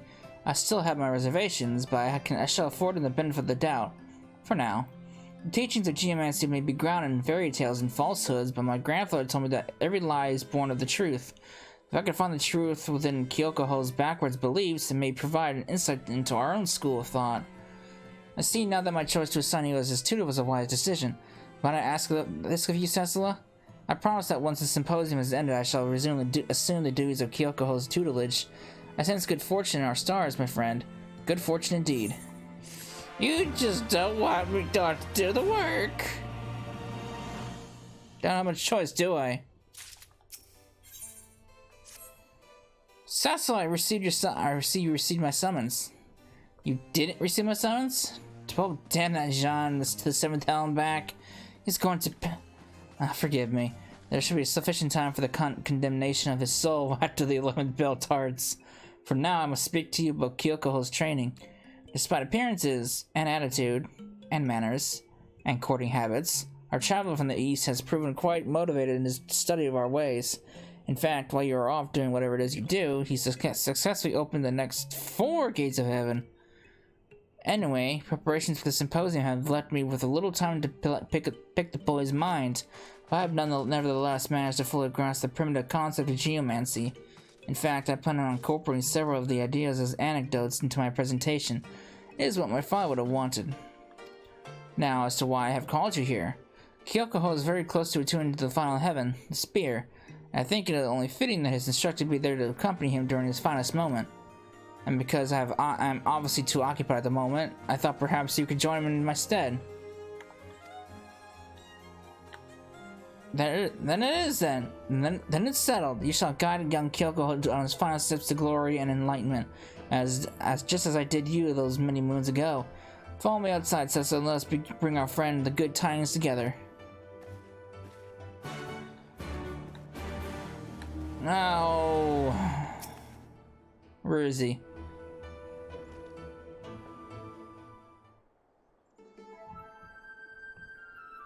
That is odd. I could have sworn he was right here but a moment ago. Fleury! Fleury?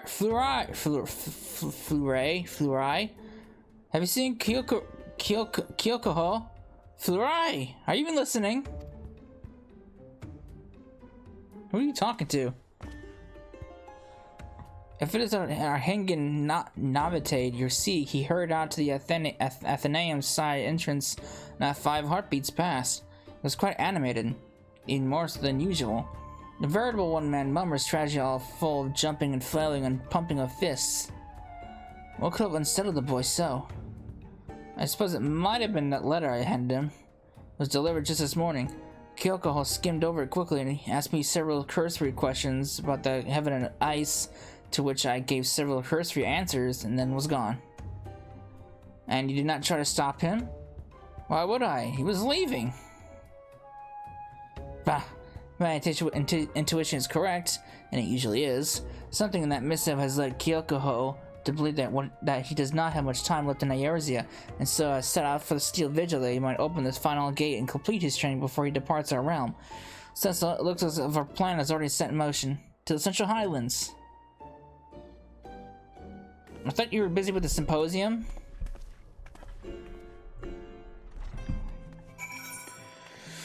Oh God. Look at it all the way over there, huh?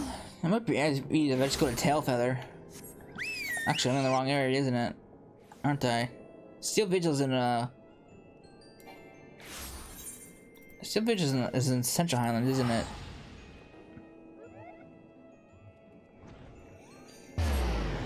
Well, is that the Stone Vigil though? Wait! Yeah, okay. There's so many damn vigils. There's the Steel Vigil, there's the Stone Vigil, there's... What the fuck's that duty called? The Dusk Vigil? There's too many vigils. At least this one's not a dungeon.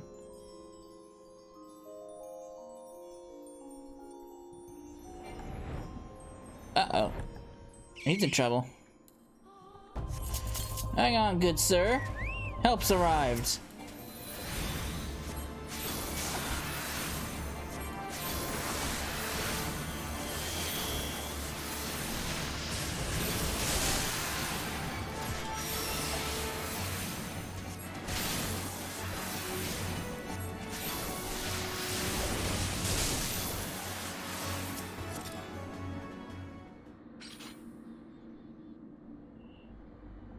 Alright.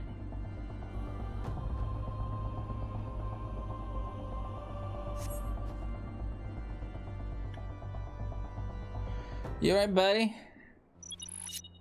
Oh, that person sent me a message. I can't read it right now. Cecila, this is the second time you saved me from my folly.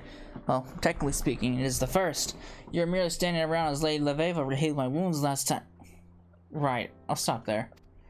I know it makes little sense to leave without saying anything, despite the fact you, Lady Leveva, and Jean all were but mere yalms where I stood, but some stories I already told, and who are we to struggle against the ebb and flow that carry us ever toward our fates? Alright, that was a poor excuse. Yeah, no wonder it was a poor excuse. You made no sense. The truth is, I had been summoned back to my homeland and I was too ashamed to face those who had showed me so much support. I mean, you just got here. Shit. It's like Charlotte all over again. And so I thought to come here, open the gate to the final heaven, and then take the next trading galley out of Ul'dah before any of you realized I was gone. As you can see, things did not unfold as planned. But since you're here, perhaps you can have one last lesson for old time's sake. We did the orders before, so let's go with the blessings. I see. Both power and compassion. The yin to the other's yang. It is as if the more I learn of your stars, the less I know. Nighttime, there's the moon!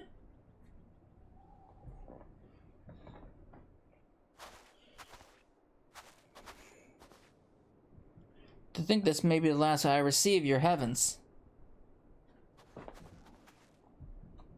I mean, we all live under the same sky, so what's the difference?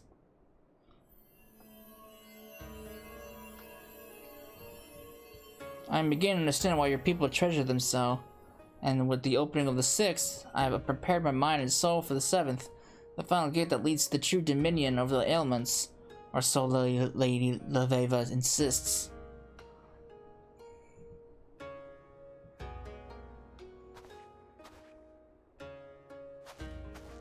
Our conversations have been eye-opening to say the least. She theorizes that our two schools may actually be one and the same. For as astrologians look to the stars above to read their fates, we geomancers look to the star below and listen to its songs, and draw our answers from its whispers. While I am certain my masters back in Hingashi would cringe upon hearing that a Westerner of not 20 summers believes she has grasped 1,000 generations of teaching, I am more willing to indulge her eccentricities now that I know she means no ill will. I only wish that we would have had more time to possibly see if there was some other way we could have combined our knowledge to create something new. Something the world has never seen before. And with that, I bid you, Lady Leveva, Quim, Muganel, Soft-Skinned, Flurai, Sweet-Lipped... Who are all these people you're mentioning? Everyone after Quim, I don't even know. That tall chap on the 2nd floor, always mumbling about some star's magnitude. Even Jean, the fondest of farewells. I have a long journey ahead of me, and if I do not leave now, I fear I will never be able to. I could get that. I can understand that.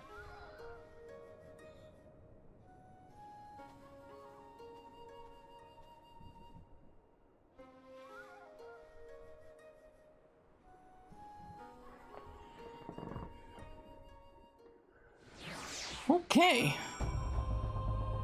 Oh, my chocobo. My keyboard, I can't reply. I'll do it the hard way then.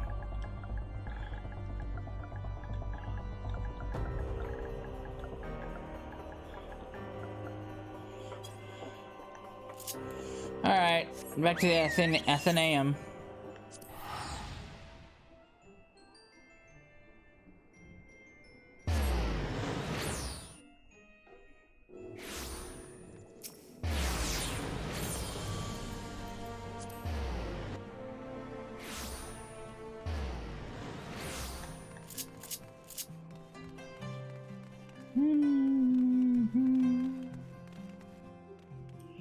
Alright. You're back, but do not see Kyokoho. Is he out fawning over Flurai again? Nope, he's gone home. Back to Hingashi? I cannot say this was unexpected. A deck of 60 told me as much this morning. That, and I expected I asked Jean what was written in the letter. What, you thought of him above reading another's correspondence? You give him far too much credit where none is due. Kyoko is not a child. He knew what commentators it would entail, and he knew what he would one day need to return to his homeland. And while we may not have always agreed, alright, almost never agreed, I did come to respect the man and his, steely resolve. Allow him some space. If the stars deem it fitting, he'll be back. Or perhaps next it'll be our turn for a journey over storm and sea. He's gone? No, without goodbye, saying goodbye? I can't believe it. I will not believe it. Oh, what would I not give to have but one last moment with my brother, my soulmate, excuse me? Lady Leveva told you I read his letter? Oh, well then. Yes, it will pay me to tell you the other novices that Kyoko has returned to his native lands, far away from the other side of the world. I may even need to personally comfort those most stricken with grief by his sudden and tragic departure. But truth be told, I'm going to miss having the Hingen around. He certainly did liven the place up. Godspeed, Kyoko. May your return journey leave you miserable and wet. But you see you safely home. God, Lord, I can't tell if he's happy he's gone or if he's depressed. Lord. Oh, your visit fills my heart with joy, Cecil. I cannot bring myself to smile knowing that Lady Leveva is troubled so. What'd you do now? Though she should be spending these final days before the symposium, placing the final touches on her address to the vault, she instead spends her time wandering about the pillars in a daze, mumbling to herself about earth, wind, and water. I feel that Kyoko's departure has left a gap in Lady Leveva's heart that she knows not how to fill. I've tried at length to set her mind at ease, but one needs not be a reader of stars to guess how well that ended. Perhaps if you spoke with her, she would finally listen to reason. I'm pretty sure there's more to it than that. In fact, there's probably something. It's probably something completely different.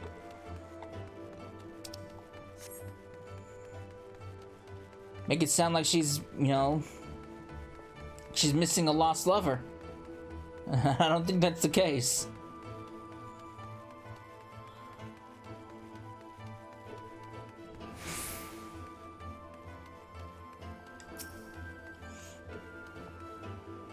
Alright, Laius, what's going on?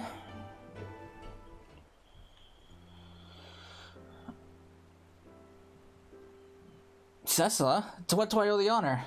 Now, let me guess. Our good friend Jean asked you to talk some sense into poor addle-padded Leveva. And oh goody, today I have the privilege of being lectured by both of you.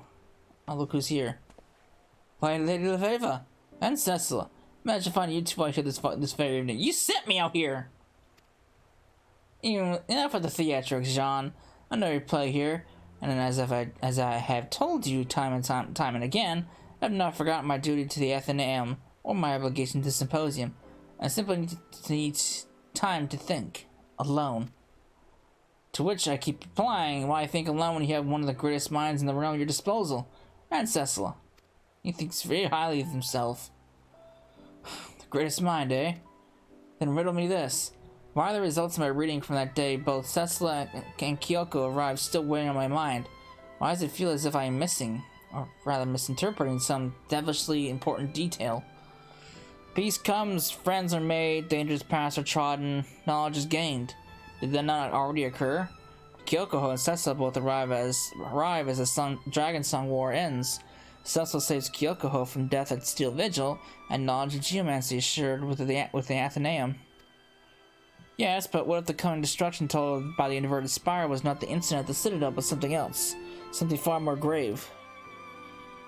Then that would mean the prophecies, fruit of knowledge and hope, was not Kyoko's stories of his art, but something different. Something we'll only see by continuing on this perilous path. But is it a path that is disastrous, or our decision to pursue it? Oh god, at the end of the path of disaster is hope. To seek hope will be disastrous. A big promotion is big around the corner. I almost want to go for the third option for the amusement factor. I kind of want to go for the third option. Big promotion is just around the corner. I kind of want to do this for the amusement factor. You know what? Let's do it. A big promotion is around the corner. That's my interpretation is. I know you're already me. Oh, come on. I know you're merely trying to ease my mind with humor, but this isn't the time for jest. If we are to understand where our fates lie, we must try to comprehend the signs we are given. And I believe those signs point to the pursuit of hope in the face of disaster. And I believe the disaster in question has something to do with Kyoko's return home, if not the return itself. It could also mean that our friend is in danger.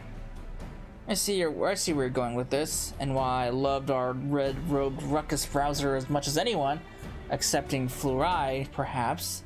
A journey at this time would mean the cancellation of our symposium, and with that, any chance of the Holy See ever taking us seriously. And now you can see why I've been up here all day and night biting my nails to the quick. I apologize. A lack of sleep can work ill on one's humors, but I think your intervention here today may have provided me a solution to our predicament. A solution I'm now kicking myself for not having to come earlier to. A solution I myself proposed not days ago when deciding how I might attend to Kyoko's opening of the Sixth Heaven. Cecil will travel to Higashi. The reading did not mention friends old and friends new. I recall nothing in there about silver-haired astrologians from Charlian. But how do you propose Cecil to find our charge? The Far East is a big place. Perhaps we could write a letter. Yes, and address it to Kyoko Higashi. No, you dullard. We have something far better. We have the stars and our undying fate that will guide us to the which we seek. Or Sessa could start her search in Kugane, the port city from which Kyokoho claimed he came, focusing on locations which serve as exceptional venues for stargazing, a pastime our friend warmed to during his stay with us. Or Sessa could... No, wait, that is actually a decent proposal. Sessa, you have your quest. May the stars guide you true. Oh, and I'll expect reports. Many reports. Sean, let's return to prepare... Alright, maybe after a few bells rest first. Yeah, I need some sleep, lass. I know what I'm doing. I'm getting a lot of people.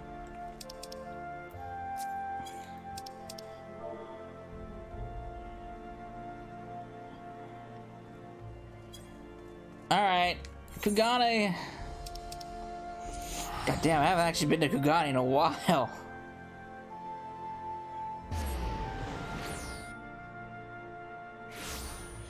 Alright. Gotta go down there.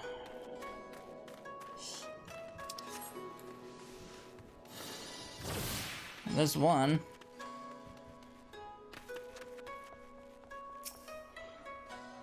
Kugane is packed like a warehouse with multi-story hostels and tea houses, so the Kawas will never afford a man a decent view of the skies. No, if you want to see the heavens and all their glory, you must needs make your way up. Take this bridge behind me. There, atop that mighty span, the star awaits. She faces directly west of Kugane Castle, out towards the Ruby Tide and Othard beyond. It is said her relocation was determined by a great geomancer who told the first Bugyo placing it there would ensure the city's prosperity for generations to come. Okay. I don't understand half of what he just said. But if you want a good place to stargaze, way up there is the best place to stargaze, but you gotta go through a jumping puzzle first. Something I'm not doing. I did it once before. I'm not doing it again. Well, technically I've done it twice. Once on my main, and once on Cecilla.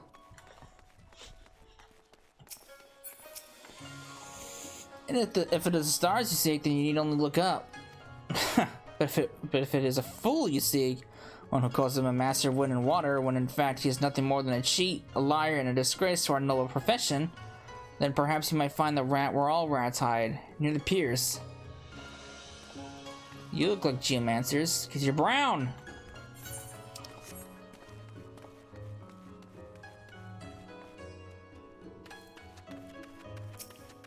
What with this lady? What does she know? When I wish to walk under the stars, I go with my promise to the Tassagar Bridge spanning on yon pier. The melting of crimson into indigo is a sight you will not soon forget. Oh.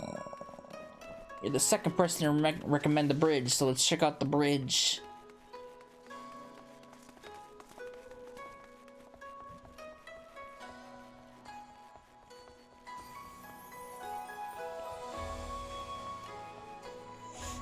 I still like how you can see the airship just floating there.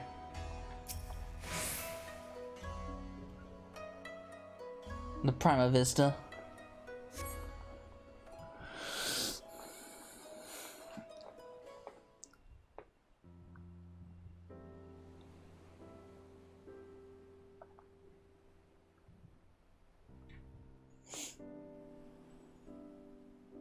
I see someone has taken my spot. I may just have to slit her throat and toss her body to the tide. Oh, hello to you too. Haha, I'm pulling arm, Cecilla. Or was it ear? You Westerners have such odd sayings. What brings you so far from home? A path fraught with disaster, misfortune, impending doom? Huh. Yes, well, the situation may not be as encouraging as my jovial demeanor suggests. What's going on? It all began several decades when the Bakufu decided they were opening the port to foreign trade vessels. To accommodate the influx of ships, a section of ancient coastline forest was cleared. However, doing so angered the entity who had guarded the wood for countless generations, a golden fox named Kinko.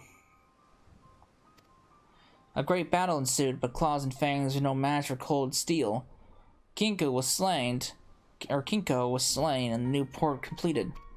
The fox's spear, however, remained, spoiling our milk, withering our crops, and causing storms that dashed ship after ship against our rocky cliffs. In desperation, the Bakufu turned to the lower land's most powerful geomancer, my great-grandfather, Kazan. Kazan used the power of the sea, the skies, and the land to sit the spirit long enough that he could erect an invisible barrier that not only protected the city, but ensured that it would prosper. At once, the fortunes of Kugane's citizen returned. My great-grandfather was hailed as a hero, and geomancy as the savior of our nation. Within a matter of moons, the streets were lined with the stalls and tents of would-be seers, and the people practically throwing coin at them for their advice and blessings. These pretenders, these charlatans, were not interested in the sacred rites passed down to my great-grandfather, from his great-grandfather to his great-grandfather before him. They were not interested in maintaining the barrier that preserved Kugane's luster and drove back the powers that would see it fall. No, they were more interested in lining their pockets. And now the bonds that hold the barrier in place are about to break, and there is none left for the knowledge to mend them. The knowledge that died with the passing of my grandfather. And so I set out to convince the geomancers of Kugane that only united would we discover the means to save our fair city. Only united would we stave off the darkness and bring lasting prosperity to one and all. Only united would bring my great-grandfather's legacy to live on. Alas, I failed, branded a deceiver by those very men and women who had grown fat on deceit. Unable to mend their bonds myself, nor rouse my peers to action, I stood on this very bridge and thought on an answer. And then I saw it on the setting sun. My answer lay in the west. So I packed my bags and headed to Eorzea and searched for something, anything that might help me save Kugane. I believed that something's astrology, but before I could be certain, I was summoned home. This you already know. Since then, I have been coming here every night, hoping the stars might provide me with another revelation, but they remain silent. Cecil, the heavens speak through you. Tell me, what do they say? Solve your own problems! Oh god.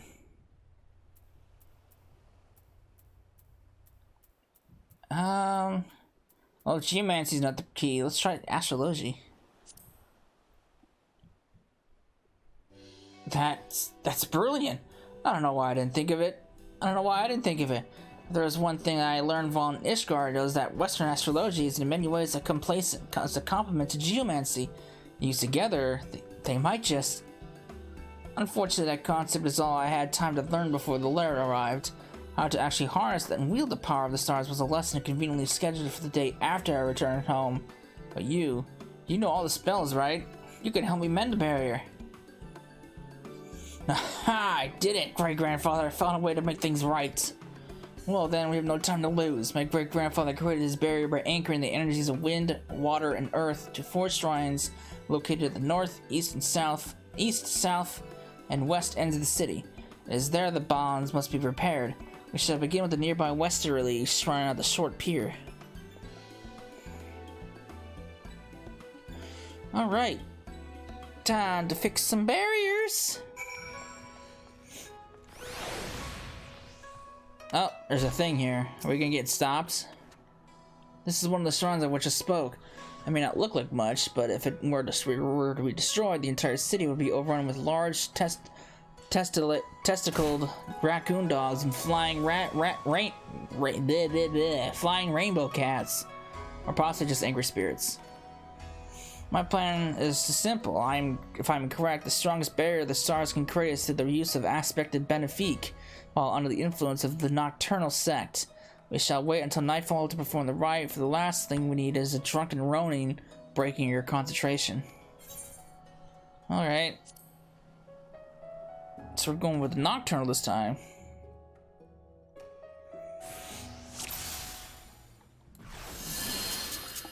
Quickly, check the shrine, tell me its condition. It doesn't look too good. I've seen purple smoke coming out of it. It's worse than I thought. The speed at which the bonds deteriorate increases with each passing day. At this rate, they'll not survive through the next moon. Magic's intertwined, like two halves of a whole. From the heart of the mountain to the eye of the storm. So do the waters flow until lasting bridges form. There we go. To the next shrine. We'll find it deep in Rakusui Gardens to the south of here.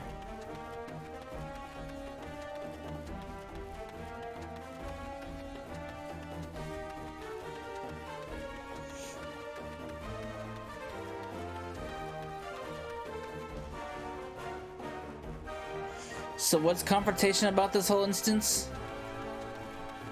We're just preparing barriers. Why would that attract unwanted attention? All right, where are we going? I see it. I see the purple smoke.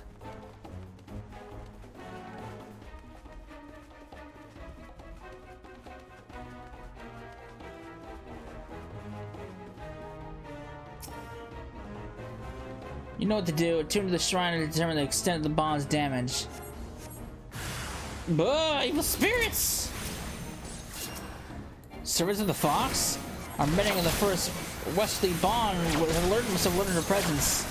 Focus is required to complete seal of my heart will not rest easy until these restless spirits are sent back to the land.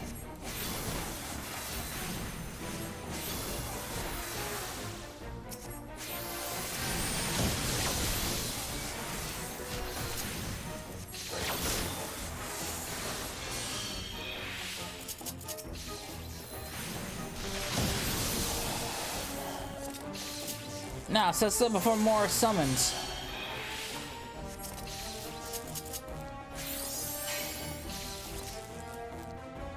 That wasn't too bad. Now step aside, I shall complete the ritual. From the heart of the mountain to the eye of the storm. So do the waters flow until lasting bridges form. That's half. At this rate, the bear will be at full strength before sunrise. Onward to Gugane Castle. Alright. Uh-oh. It appears I spoke too soon. Kinko knows what we do, and is too far, and is sending minions out in force to stay our hands. Try not to stray too far from my side, if not for your safety, for mine.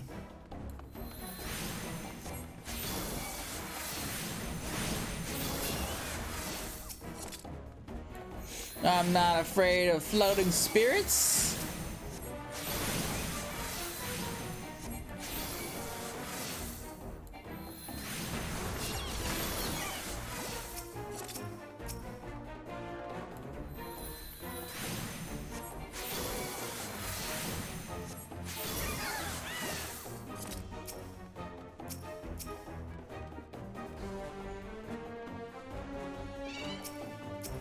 Damn. Gotta get around them.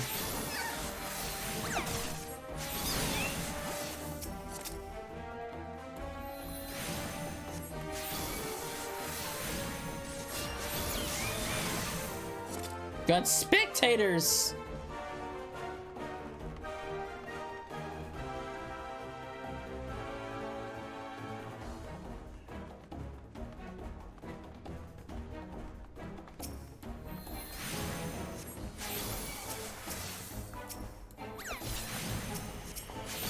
Alright, let's get rid of this guy.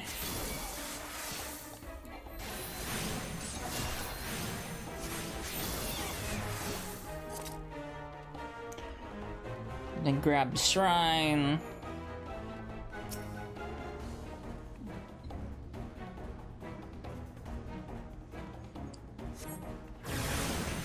Oh. There's more this time. There's no end to them. I knew that Kugane had a bloody history, but to think this many of the dead still linger.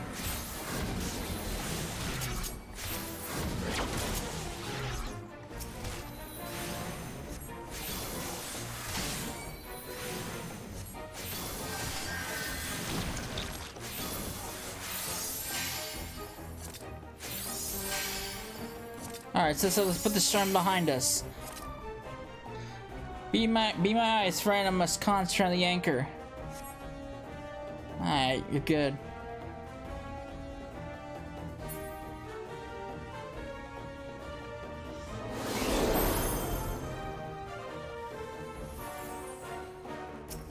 There is one storm remaining, the northerly. As you know, or do not, the north is where all ill fortune gathers. I expect the most resistance there. Prepare yourself. What could go wrong?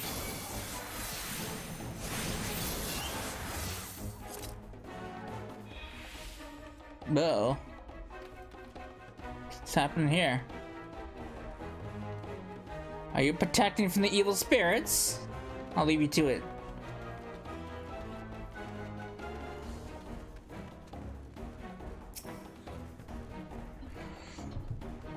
Alright, get this spirit out of my way.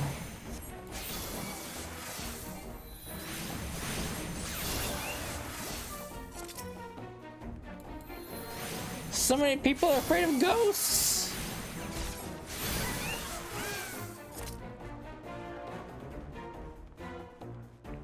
An opening is real. Don't mind if I do.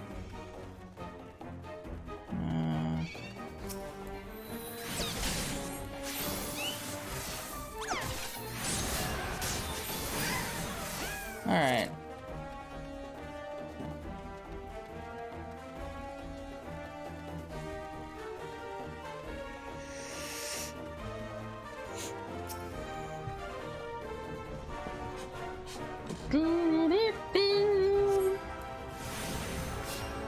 It's a big guy.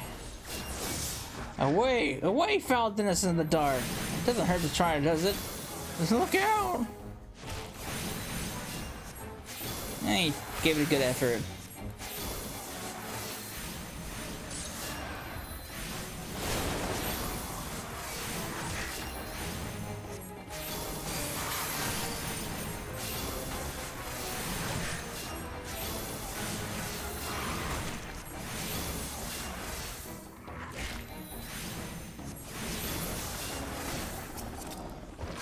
You can't breathe easy until your magic are cast and have completed the rite. Hurry!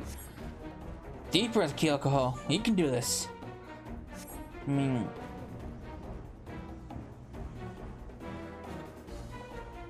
We good?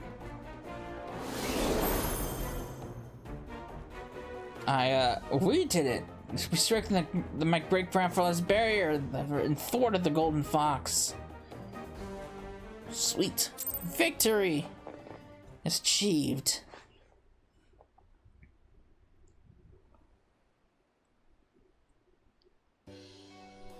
A fine display, fine indeed. Though if were I might have used gravity instead of Malefique when the foul creature had. Alright, I'll just be staying my tongue with my mind again.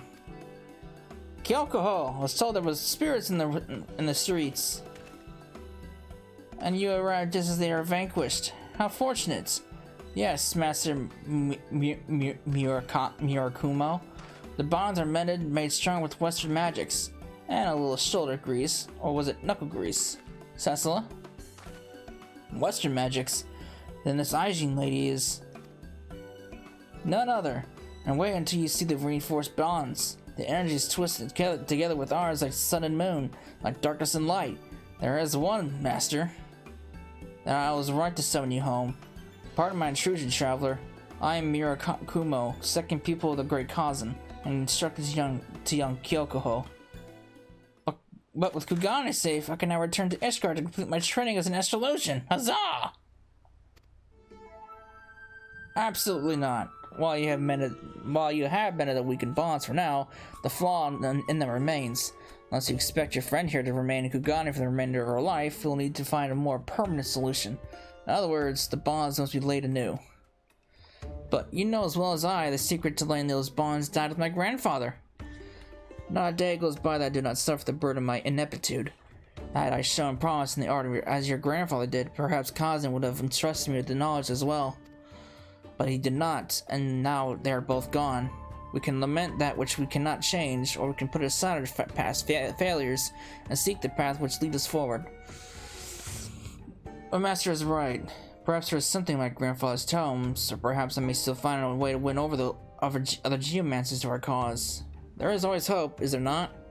If anything, you gave us time to search for an answer, and for that I am grateful. The city would be, as well, if they knew you had saved them from an army of angry race looking to devour their souls and defecate their bones straight to the darkest of hells. In his haste to find a difficult answer, he looks past the simple one right before his eyes. It may take Kyokoho time to realize, but you are the hope which we seek, and in time you will come to see it as well. Okay. Whatever you say, guy.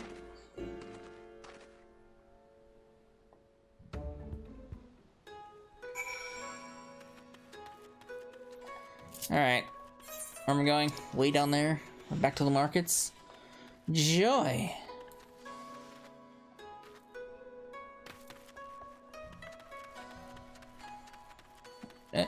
Ether's right here. Take me away to the markets.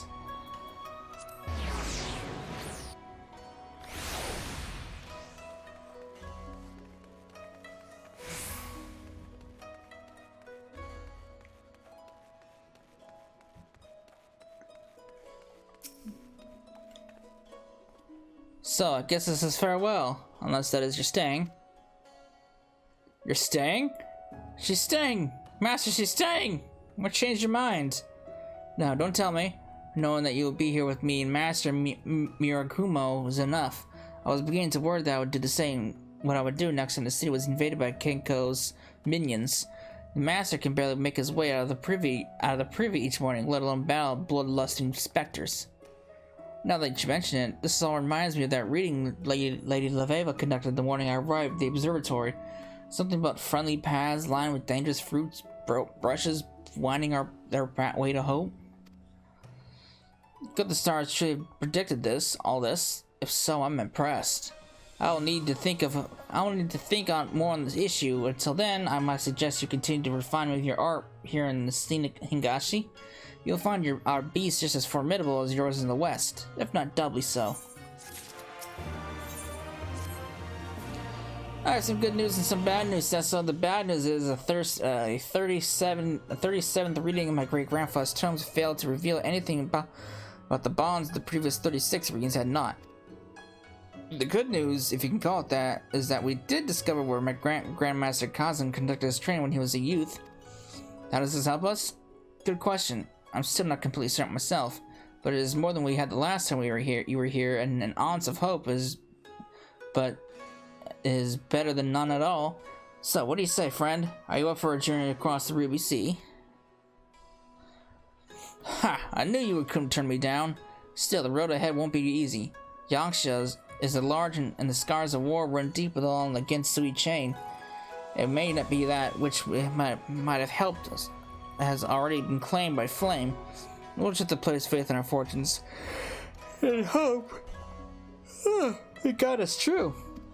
I have decided we shall begin our search in Namai for the reason that, well, there is no reason, but you have to start somewhere, right? Eh? I shall meet you there. Safe journey, Cecil. Namai, huh? Good old Namai.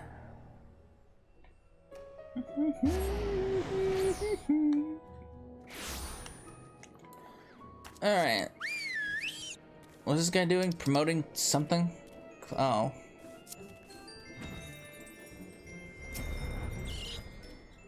The air is heavy with mist, and these shacks probably let in more rain than they keep out. Something like a tome couldn't once survive a single moon here, let alone the decades since my great-grandfather's training. Still, a few words of the village elders provided an interesting bit of information. Though it required some coaxing, several were able to recall members of robed seers who resided in a nearby temple. A temple that was in use right up until the Garland invasion and the subsequent banning of all religion. The building, called the Swallow's Compass, which, while since abandoned, still remains in good repair. But listen to this. The locals avoid it for fear of disturbing the spirits with which they believe the geomancers communed. Do you know what this means? There could be still something left inside. Come! You really want to go through a dungeon? Alright. Great. Wonderful. You're on your own. I'm off dungeon duty.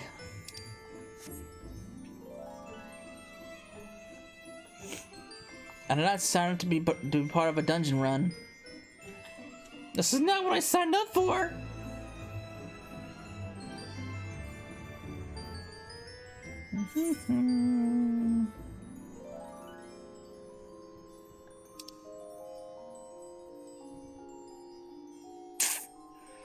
Oh boy.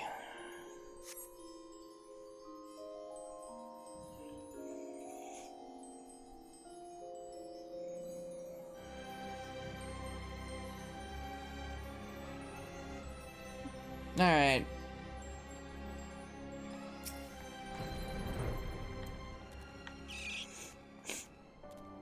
The Swallow's Compass, built during the rule of the first Doman King. I took the liberty to explore the grounds before you arrived and discovered this door. I know. It pales in comparison to that impressive gate behind us, compelling any thief or bandit to dismiss it outright. But then, why erect a geomantic field to protect it? I sense the flow of powerful magics here. Whatever lies behind this door, the geomancers wanted to keep it safe. In fact, there may even be traps, which is only why I should attempt a crossing of the threshold. I mean, who knows what terrible guardians have been summoned to protect the temple. Let's do it. I'm ready to go. Ow.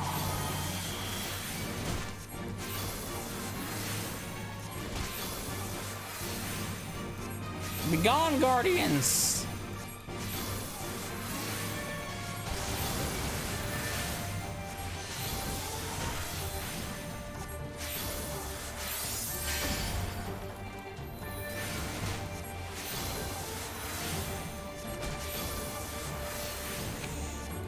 You guys durable.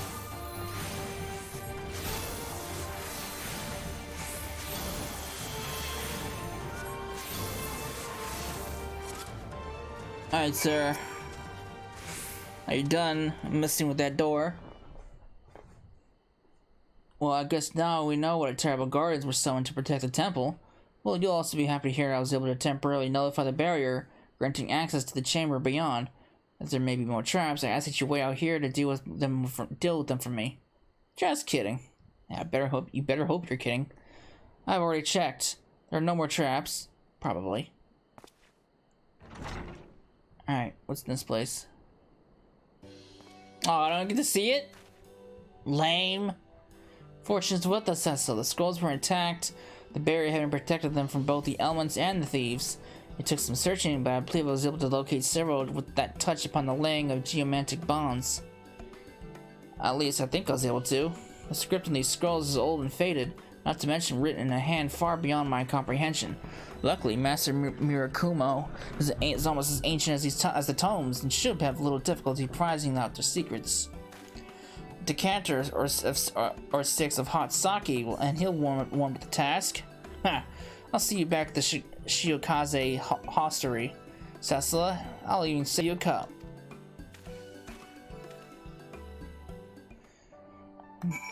Alright.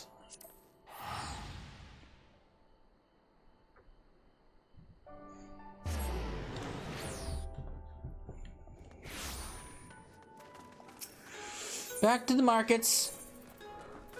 I'm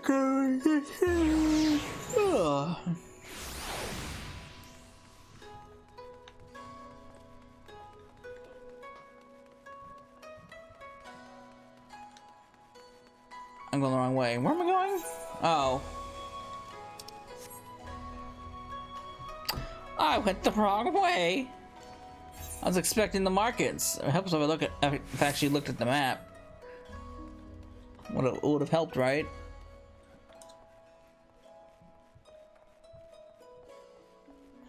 Just a little bit. Just a little bit.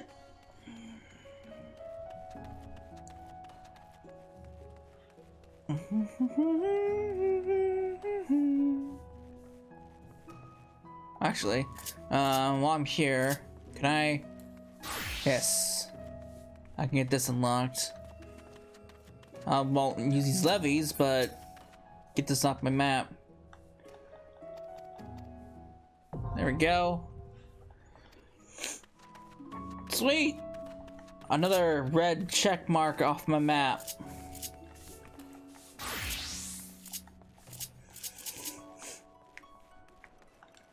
I need to go up.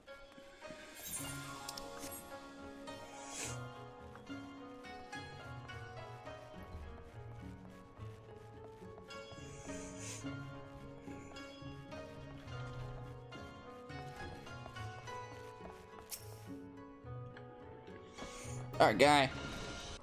Uh-oh. I don't like this music. Kyokuho. The Western has joined us. Might I suggest you do the same? Oh. My apologies, Cecila. You may want to sit down for this. Or not. It doesn't matter. Nothing really matters, does it? What's going on? Scrolls. They contain knowledge of the complete ritual. In fact, it was in the very first one. Huh. Just a look, right? Wind, water, earth, creation of the bonds calls for the energies of all three. Though this much even a first-year novice of geomancy could tell you. No, what gave us pause was the mention of a fourth energy, an energy to render the seal permanent. Kyokuho. Life! Don't you see, Cecila?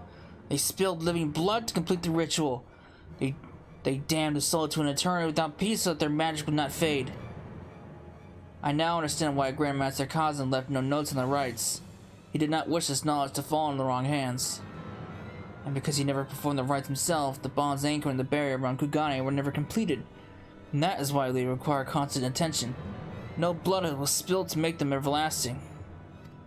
My great-grandfather would not sacrifice even a single life to achieve this ends, and neither will I. That's enough, Kyokuho. There'll be time to think on this with the morrow. Return to Kugane Dori and see if you can find some solace in sleep. That's wonderful. Well, that sucks. It's not the outcome I was expecting. At all, really. Huh! Oh, fuck.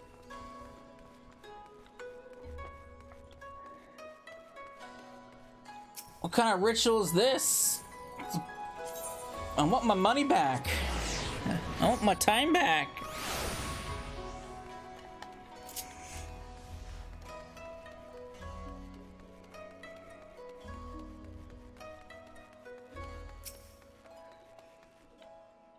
I failed, just as did my great-grandfather and my great-grandfather after him. We all knew the one means of creating a flawless barrier. None of us could bring ourselves to do it. And lo, the bonds that we strengthened but several nights past, already have they begun to loosen and fray. They were weak for overlong, allowing Kenko to regain her strength, to mend her wounds, to feed her anger. And now there is naught we can do but watch as she gathers her minions for her final assault on the land she once ruled. Kugane does not stand a chance. Now would be a good time for us to stumble across that hope Lady Leveva's reading promise would be at the end of this road of destruction. You got your hope. Me! I can take on some evil spirit. Cecil, thank the stars you finally over here. It's almost been 4 bells since Master Kuma left on his daily inspection of the bonds. He most likely just stopped to warm his belly along the way, but I can't help wondering if it's something worse. Will you help me search for the old man? You can start at the closest shrine in Rakusui Gardens. Alright. Took him 4 days to check out 4 shrines in the city. It seems a little long. It seems like a task that only lasts a couple hours. Uh-oh. What's going on here?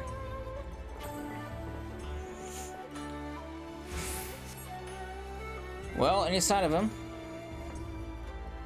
Or could he be? You don't suppose he tried anything foolish, do you? With the bonds as weak as they are, any manner of disturbance could rouse the Golden Fox. And the Master is no longer of an age to defend himself. Defend himself against what? May could walk the streets naked and unattended for carrying a gold-filled sack and not have so much laid a finger upon her. Or are you spreading more lies about angry spirits and so fierce so that you might offer your protection in exchange for Buggy's ransom?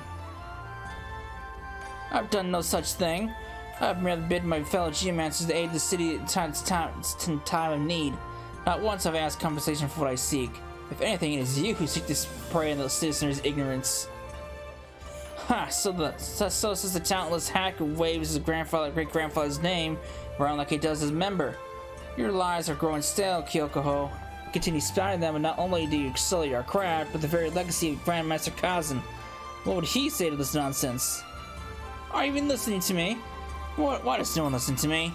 All I desire is to mend my great-grandfather's magic and save Kugane. I do not seek coin. I do not seek fame. Why is that so hard for you to grasp? Gah, we're wasting our time here, Cecila. Let's continue to search for Masamura Kumo at the Westerly Shrine. These guys are assholes! I don't like these guys at all.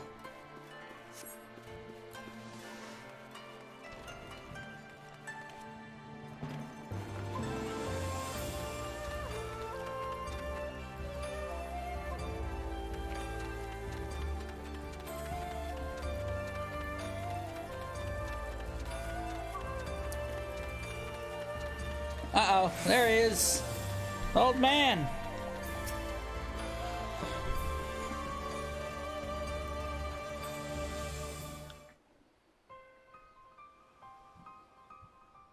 Master Murakumo, are you hurt? The bond was nearly undone. I tried to, but the... Kenko, she's here. She's already through. We need to perform the blood ritual. It is the only way. No, I already told you. My great-grandfather spurned the spilling of ignorant, innocent blood to complete the spiel, and so have I. Besides, even if we were to conduct the ritual, there is no one to sacrifice. And I shall be sacrificed, Kyokoho. For the many years since your grandfather passed, my sole purpose has been to find a means to mend Kazan's barrier. It would be the greatest honor knowing that at my death, I might not only save the city, but be granted the opportunity to watch over it. For eternity. No! I can't let you die, Master. Listen to what you're saying, Kyokoho. You cannot let me die? I want to do this. It is my decision to make, and mine alone. Let not the selfishness in your heart distract you from what needs to be done. You're wrong, Master. There is another way. There must be another way. There's always another way. There's always hope. Right, Cecila? Tell me, how do we save Kugane?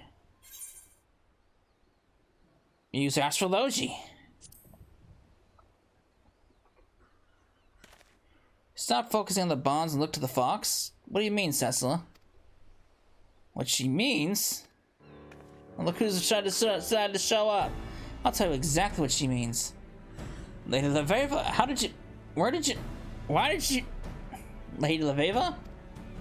Your powers of observation never cease to amaze me, Kyokoho. Aye, it's me, in the flesh, fresh off the galley to put into port this very morn. The symposium was a rousing success, the vault quick to realize the benefits my school's wisdom could bring when applied to the rebuilding of Ishgard. It was even decided that several new courses in strong astrology were to be taught at the Scholasticate starting next term. And so, with my father's dream fulfilled, I was finally free to pursue whatever I wished. I wished to learn more of geomancy. So, here I am, and not a moment too soon by the looks of it. In the last few battles I spent exploring the safer leads us to your whereabouts, I learned much more about our pretender and his his nigh advocacy, so I began testing the bonds of this barrier myself. It did not take long to realize that it was Kyokoho who was speaking verily, and his detractors the true pretenders. So, you'll help us mend the bonds? But how? Sessa and I have already tried using mat energies drawn from the heavens, and that only worked to delay the inevitable. The guardian spirit's strength has grown so great that only the thing that might hold her now is a new barrier anchored with the bonds of lifeblood. But this I cannot allow. As always, Kyokoho, your hasty charge into a difficult answer blinds you from the simplest solution. For so long you have focused on mending your great-grandfather's bonds, when you should have focused on Kenko herself. If her wrath can be quelled, then her barrier will no longer be needed. In the heavens, there exist two sects which influence the type of energy that dominates the plane, nocturnal and diurnal. The former draws energies from the moon with the power to repel and protect. My guess is that this is what you and Sussa used to mend the bonds before. The second sect, however, the Duranel, draws energy from the sun, energy to calm and to heal. So, you're saying that if we use Aspected Benefique under the Duranel sect, it will soothe the Kenko so that we may convince her to stay at her attack? Giving you time to relay your great-grandfather's bloodless bonds, but it would only work if Kenko was first weakened herself. Right, weakened. Wait, weakened? But won't attacking Kenko and her minions simply anger the spirit more? Before something can be healed, it must first be hurt. It is a sound plan, Kyokoho. And if it turns out you still require a sacrifice, there will be no sacrificing tonight, tomorrow, or ever. Stars have foretold our victory and will provide us the strength we need to see our enemy overcome. That's what I'd like to hear. Follow me then to Kugane Castle. The spirits are certain to be drawn there. Why there? What about the northerly one? Why the castle? Is it because of the castle's there? Monsters attacking the castle? We going with that cliche?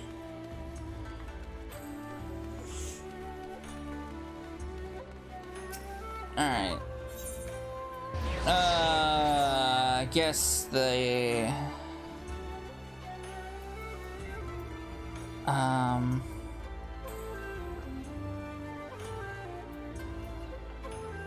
I guess the, where was the, was it the Rakuza district?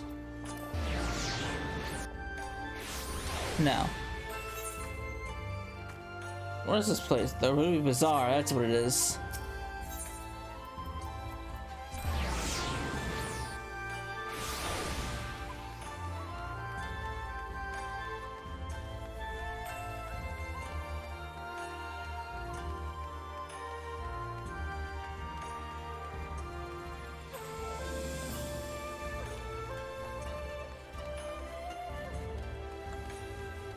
Alright. Nice little view overlooking the Prima Vista.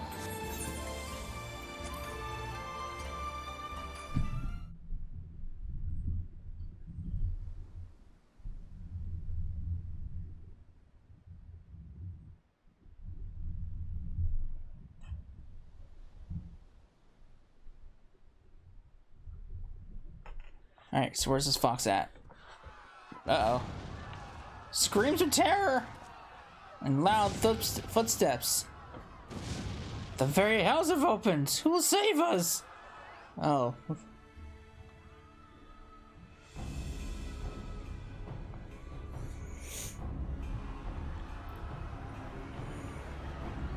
Uh-oh.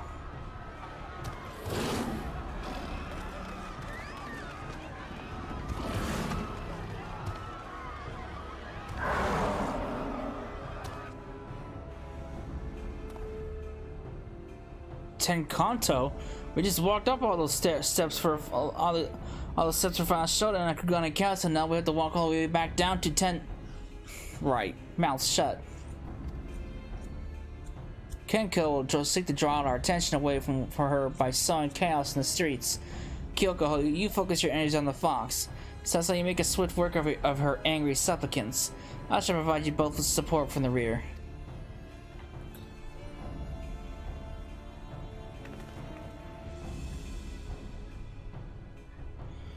Angry fox!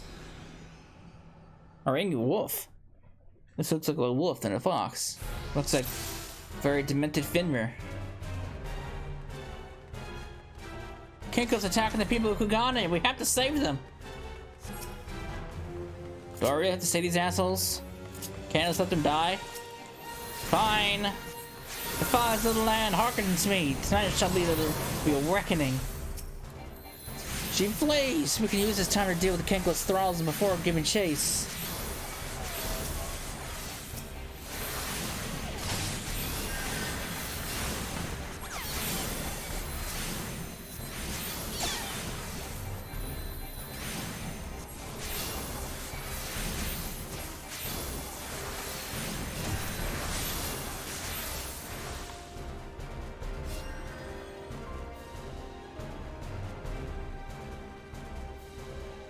Alright. I call these guys just standing guard, not doing anything.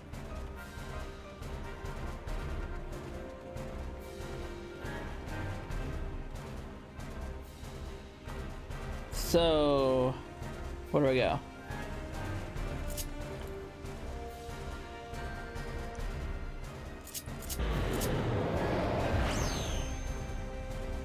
What is this I smell? The blood of he who dared to keep me from my rightful domain? Cousin! The fox thinks I'm my great-grandfather, but it doesn't matter. It doesn't appear that she's all thrilled to see me. Her insolence is neither forgotten nor forgiven. It's you I shall devour first.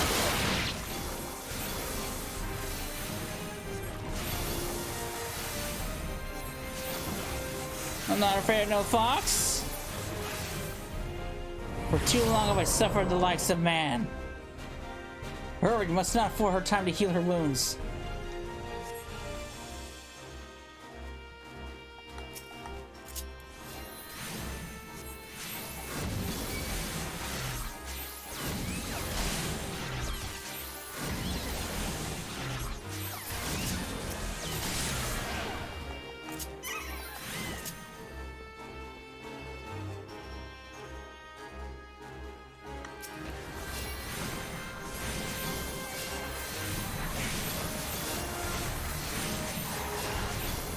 Not afraid of this.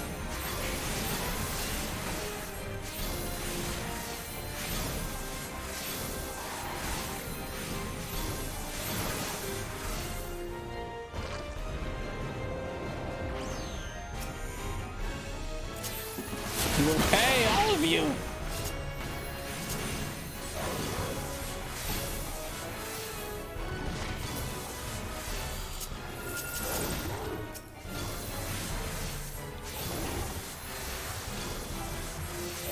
Look here, so roar, her wrath and anguish have taken shape.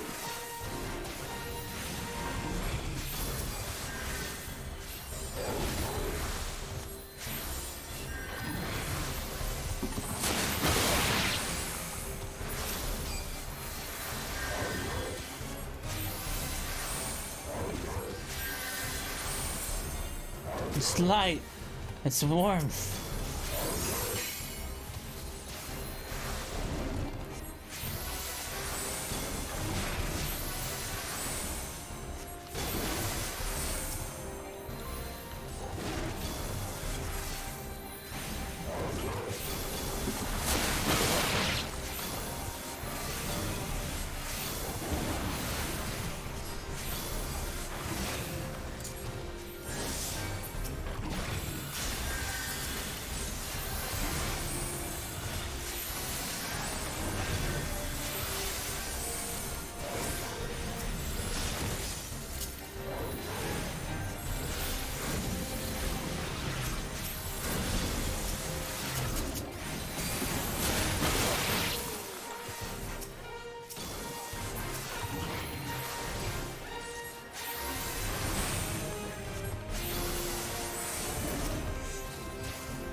The flames are within receive with the morning tide.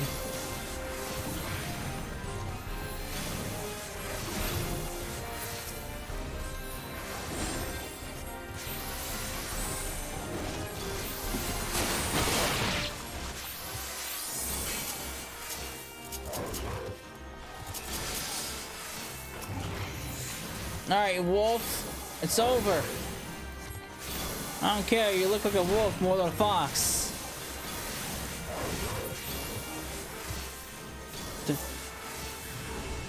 No.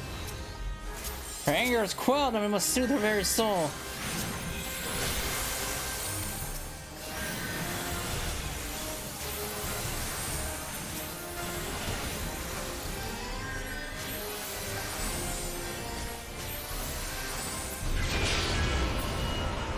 Hath man finally learned his power need only be used for destruction? Perhaps my guardianship is no longer required. So tap into the nocturnal sex.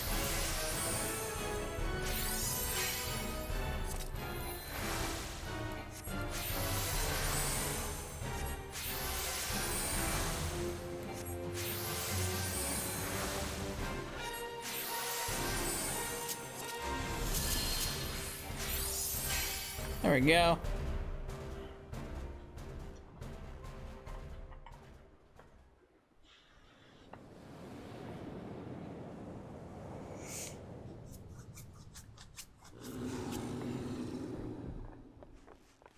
Kenko is calmed. Now, lay the bonds and complete your great-grandfather's ritual.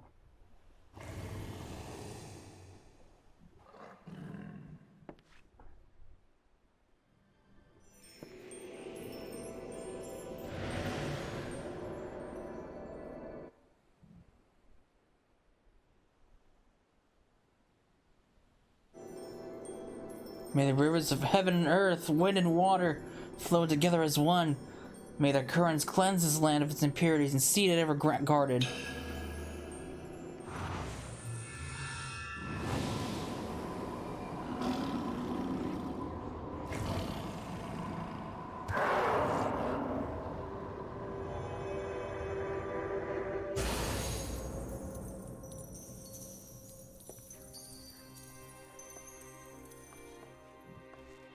May the wrath that once held rule to be carried to the seas where it can be forgotten for eternity.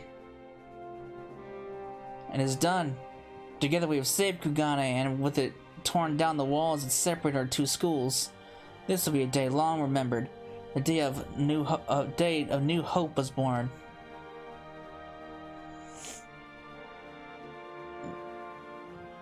Yeah, look at those pretenders dancing in the background.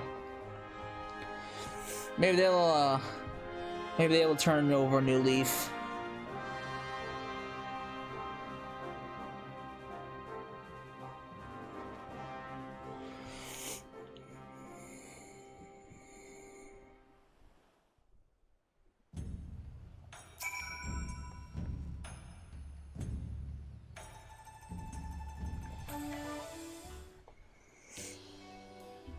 I do not know how to thank you, both of you.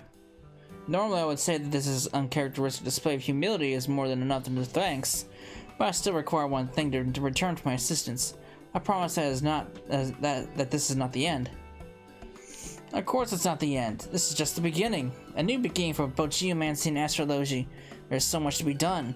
First we'll need to write down all that happened here today, then I'll need to... So this is Kugane, eh? Not bad. What the hell are you doing over here? John? What in the seventh heaven's name are you doing here? I explicitly stated in my letter that you were not to follow me. Lady Leveve, I'm disappointed. You of all people should know that you wanted me to stay put. You should have rather demanded that I come. Yes, whatever was I thinking?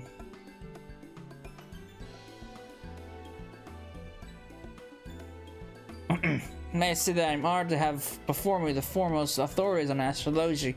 Your display last night taught me there is still much I must learn about my own school. Something I would not have been able to do had I allowed myself to be sacrificed. Kyokoho, I wanted to apologize. There, I said it. I still despise you and that smirk of yours, but I can see I was mistaken about you being a pretender. You have talent, almost as much as I. You will make a worthy rival. Ha! Come from you, Udoku. I'll take that as a compliment. Lady Leveve, under any other circumstances, I'll be on a bar queue headed back to Eorzea this very evening to complete my training as an astrologian. But there's something I need to do first. Just as you fought to educate Ishgar of your school, I must do the same here in Kugane with mine. A geomancy unfaithful to the teachings of the masses has poisoned the sea for too long. A wise decision, one that was surely not easy for you to make. Take as much time as needed, Kyokoho. See the ship righted. See truth prevail. The stars will guide you back to us when the hour is right. Don't you worry, Lady Leveva. Give me a few summers and I'll have an entire army of geomancers trained by yours truly lining up at your desk. An entire army of Kyokohos? What? Is that a problem?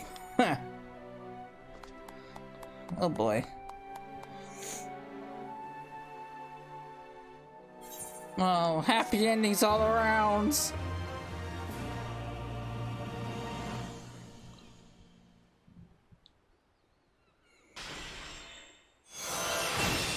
Nice.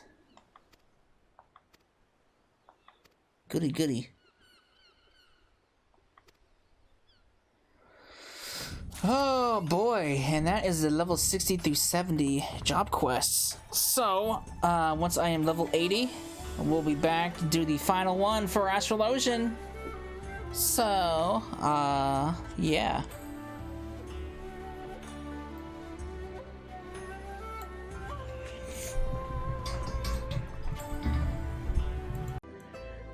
Alright, we are level 80. I'm ready to get back into the swing of things. So, Jean, or Jane, I forget what I called you, because it's been a week since I've been able to record. What's up, buddy? Cecily, you should always seem to know the precise moment at which your services are required. Such is the mark of an accomplished astrologian, if I do say so myself. Which would, of course, imply you are already aware of what I would ask of you. Yet, I shall indulge you with my request nonetheless. It is Master Ruffin. Following our return from Kugane, she has been distant. Well, more distant than usual. Enough to give one pause, at least. I thought I might ascertain the source of her worriment with the deck of 60, but was presented with the usual slumgullion of vague portents and portentous vagaries. By the time I unwrapped my throbbing head from the spread, all I could discern was something about a dark wind blowing from the east. I suppose this could imply a number of things: ill tidings from our allies in Doma, a rainstorm brewing over the Black Shroud, a fire at that fine patisserie near the Arc of the Venerable.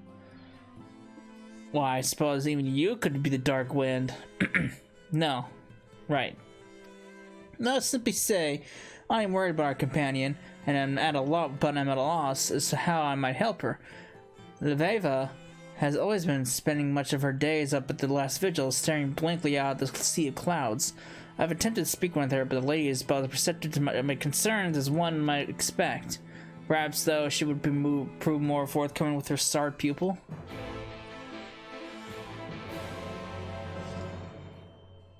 Alright. Leave me to clean up your mess. Why is this taking so long to load? Jean! Let me go! Release me from this instance. I'm BCing. That's great. Oh, there we go.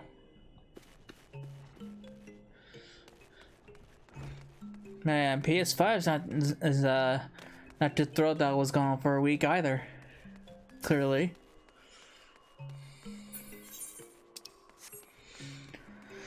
But I am back from my vacation. I am ready to get some recordings done. I got a lot to catch up with. I got lots to do. And I got lots to explain, but that's gonna come at a later point.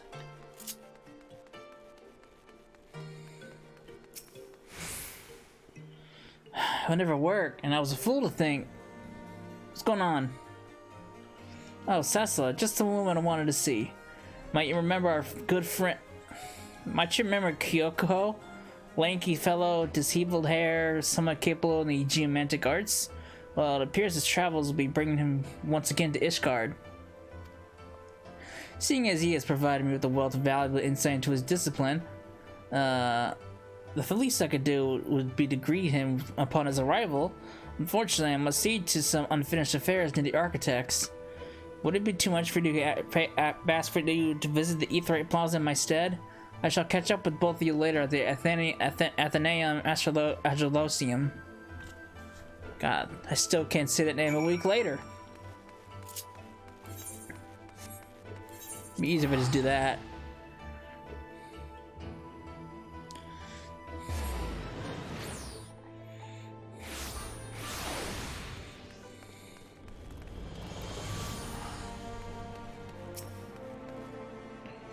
Cecily, imagine us meeting here. Could it be fate? I jest. You're so funny. Slow down, friend. I've only just arrived in this garden and you're already recruiting me for some urgent cause. You Westlanders certainly don't waste your time. I intended this to be about a short visit to discuss how matters have progressed since you vanquished Kinko. and aided me in restoring my grandfather's wards. However, I suppose that all that can wait to the Athenaeum, huh? Then, away with you!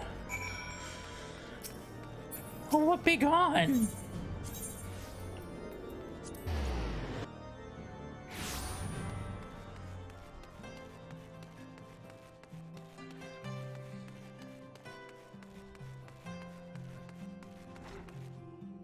Hello, sir. It's good to see you again. See again too, Jean. This also tells me all is not well, Lady Leveva. Ah, so I see someone has wasted a little time in informing every rat in the realm of matters I thought it obvious were of a more personal nature. Oh, save the genre for the stage, my friend. Since I merely recognize that the connection Lady Leveva and I forged in Kugane made me the perfect candidate for discerning what might be weighing oh so heavily on her soul. Ha! And how do you propose to do that? Do it? I've already done it. Lady Leveva's in love. But of course she is. Wait, what? Her archenemy defeated, her father's memory honored, and the city saved. Lady Leveva has conquered the countless peaks that rose before her with an air of plume that would belie her mere 16 summers. And now, but to purpose, she has turned her eyes to companionship to fill the void that lies a gap in her heart. A gape? And I believe I can help. Cecil, might you know the lonely lady's current whereabouts? Those massive stone effigies into raw masculinity? Oh, it's worse than I thought. We must make haste. I think you're a little off the mark, buddy, but let's see how this turns out. Maybe he's right. Maybe he's got a point. He's Cupid in disguise!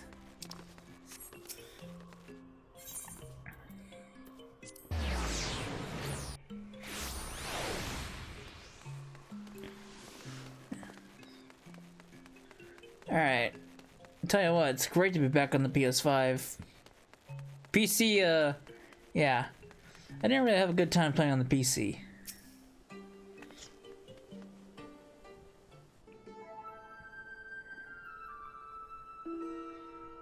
Oh boy, let's see how this is gonna be. Something telling me this is not gonna end well. Look, there she is.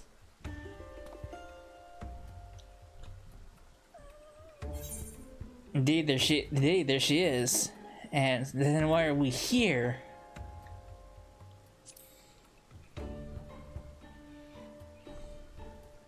I was afraid you might ask that.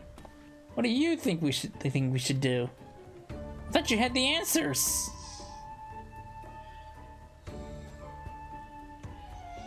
I am but a humble student of the geomantic arts. I have little understanding when it comes to matters of the heart. This is your great idea, not mine. And what, pray tell, are you two doing here? Uh-oh. Greetings and salutations, my dearest Leveva. Aren't you looking most resplendent this fine afternoon? Resplendent? Spent a few bells in the books, have we? Time will tell if this new vocabulary suits you, but time is not a luxury I am afforded at this moment. The city's din is positively deafening. It stifles my thoughts and upsets my humors. What I require is clarity, something unattainable within these stone walls. The quiet camp dragon, however, may provide me with a moment's respite. Oh, and you may cease with this ridiculous talk of matters of the hearts. Love is the furthest from my worries. I, for one, am already promised to another. Oh.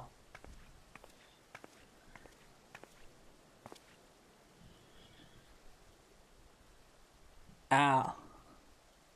Oh. Ready? Promise? Oh. Poor guy. How's that even?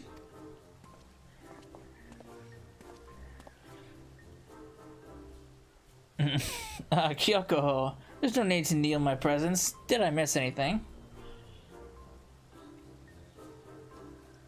I see. It comes as a little surprise that one of her social standing would be betrothed to at such a young age. Such is the custom amongst older houses, even in a city as progressive as Astrologian, and she hails from one of the oldest.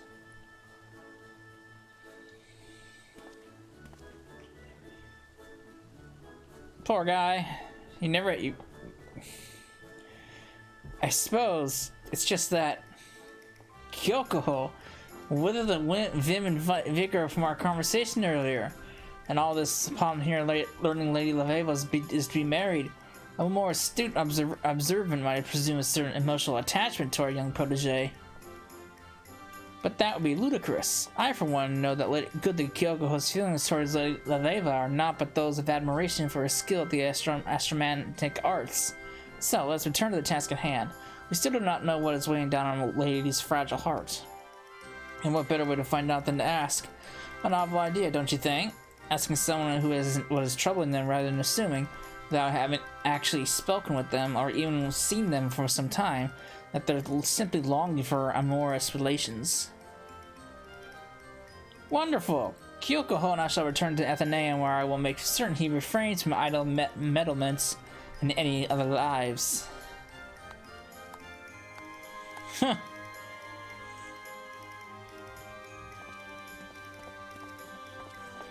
Great, so the task falls to me, huh? Wonderful. Fine. I'll go figure out what's wrong with the lady. God, it's nice to have fast load times again.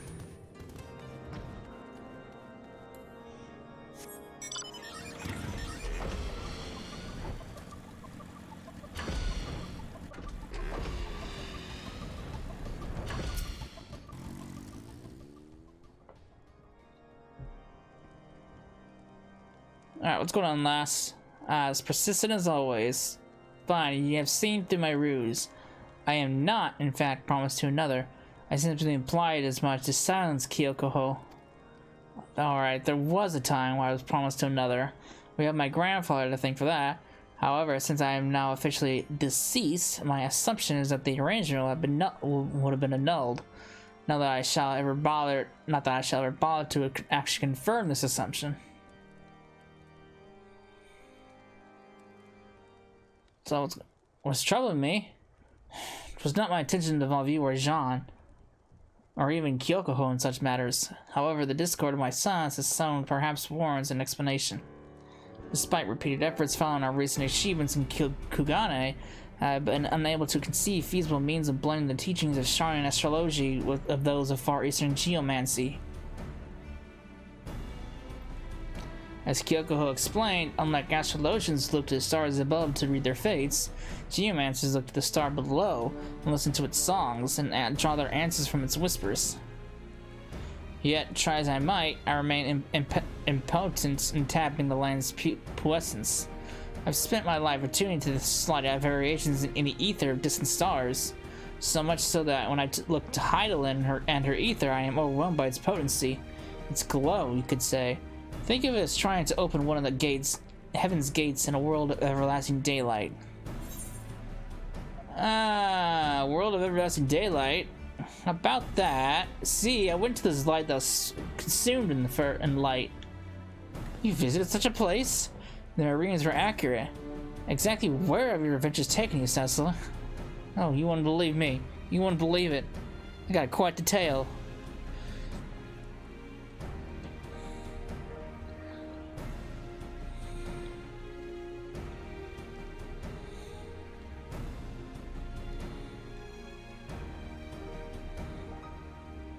And you had no trouble channeling the ether from that world's heavens, despite the fact that you never once physically laid eyes upon them? Intriguing, but I am a woman of reason and shall require more than the word of another, no matter how close, to convince me of this phenomenon. A first-hand demonstration, however, might suffice. A single aspect of benefic, perhaps, but one under the influence of the diurnal sect, mind you. Alright. You want it? You got it.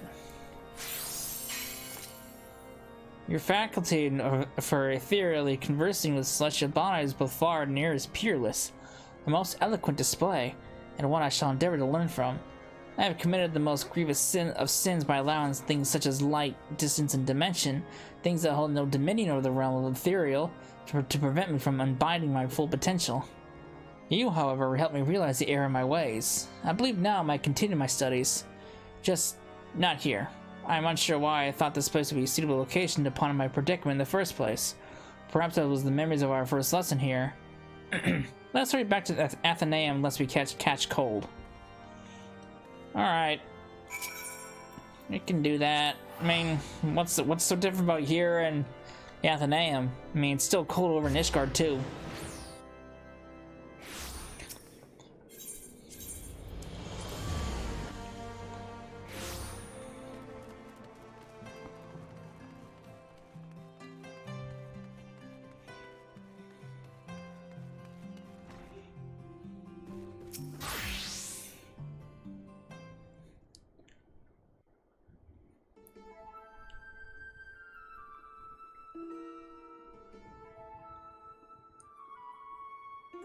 Foremost, I believe I owe both of you an apology. Or at least I owe you one, Jean. As for you, Kyokoho...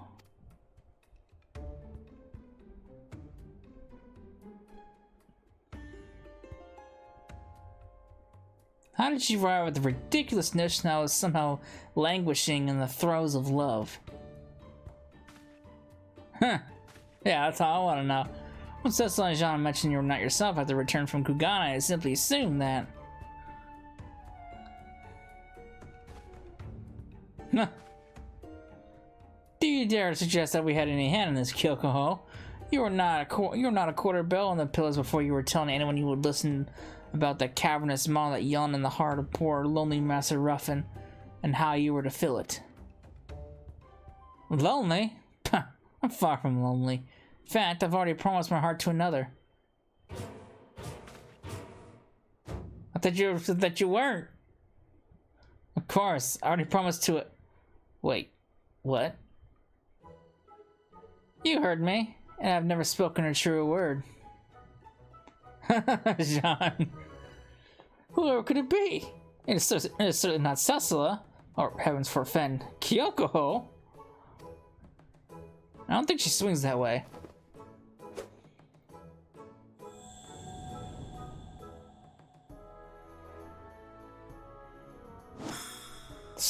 Why, astrology, of course.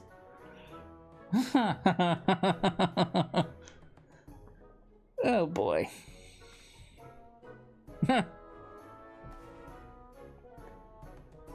What? What did you expect? Quimperane? Kind of. I mean, they are kind of a, you know, decent match, but maybe that's too much of a stretch.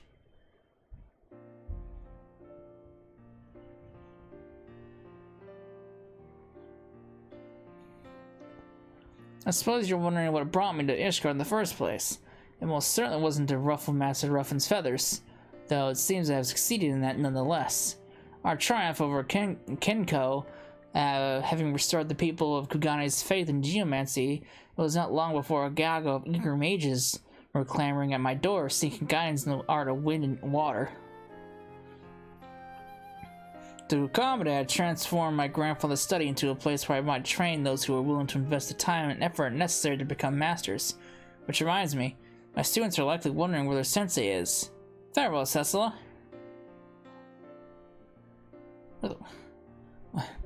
You came here just to tell us that? So he came to tell us of his new school of geomancy? Did we not give him a link pearl? At any rate, allow me to thank you once again for the inspiration you provided. Despite being your mentor in matters astrological, I find myself consistently in your debt when it comes to, well, everything else. You're a true friend and confidant, Miss Cecila. Well, that's so nice! And as always, she was once again failed to acknowledge that it was I who first noticed her change in mood, and that it was my reading that predicted your arrival, and it was my good judgment that eventually pointed you in her direction. But such is my destiny, I suppose. I'm simply happy that Lady Leveva is back to her normal self. If aught were to befall her, Ruffin would haunt me to the 8th Umbral Era. Thank you again, Cecila. I would say we make a fine team, but considering you cover the Coral's share of the footwork, we all refrain from any further analogies of a sporting nature. It's probably best you do. Consider I do most of the work in this department. Alright!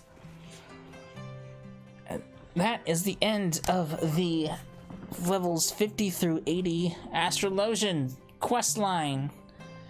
So, I hope you enjoyed it, and I will see you all in the next video. Later.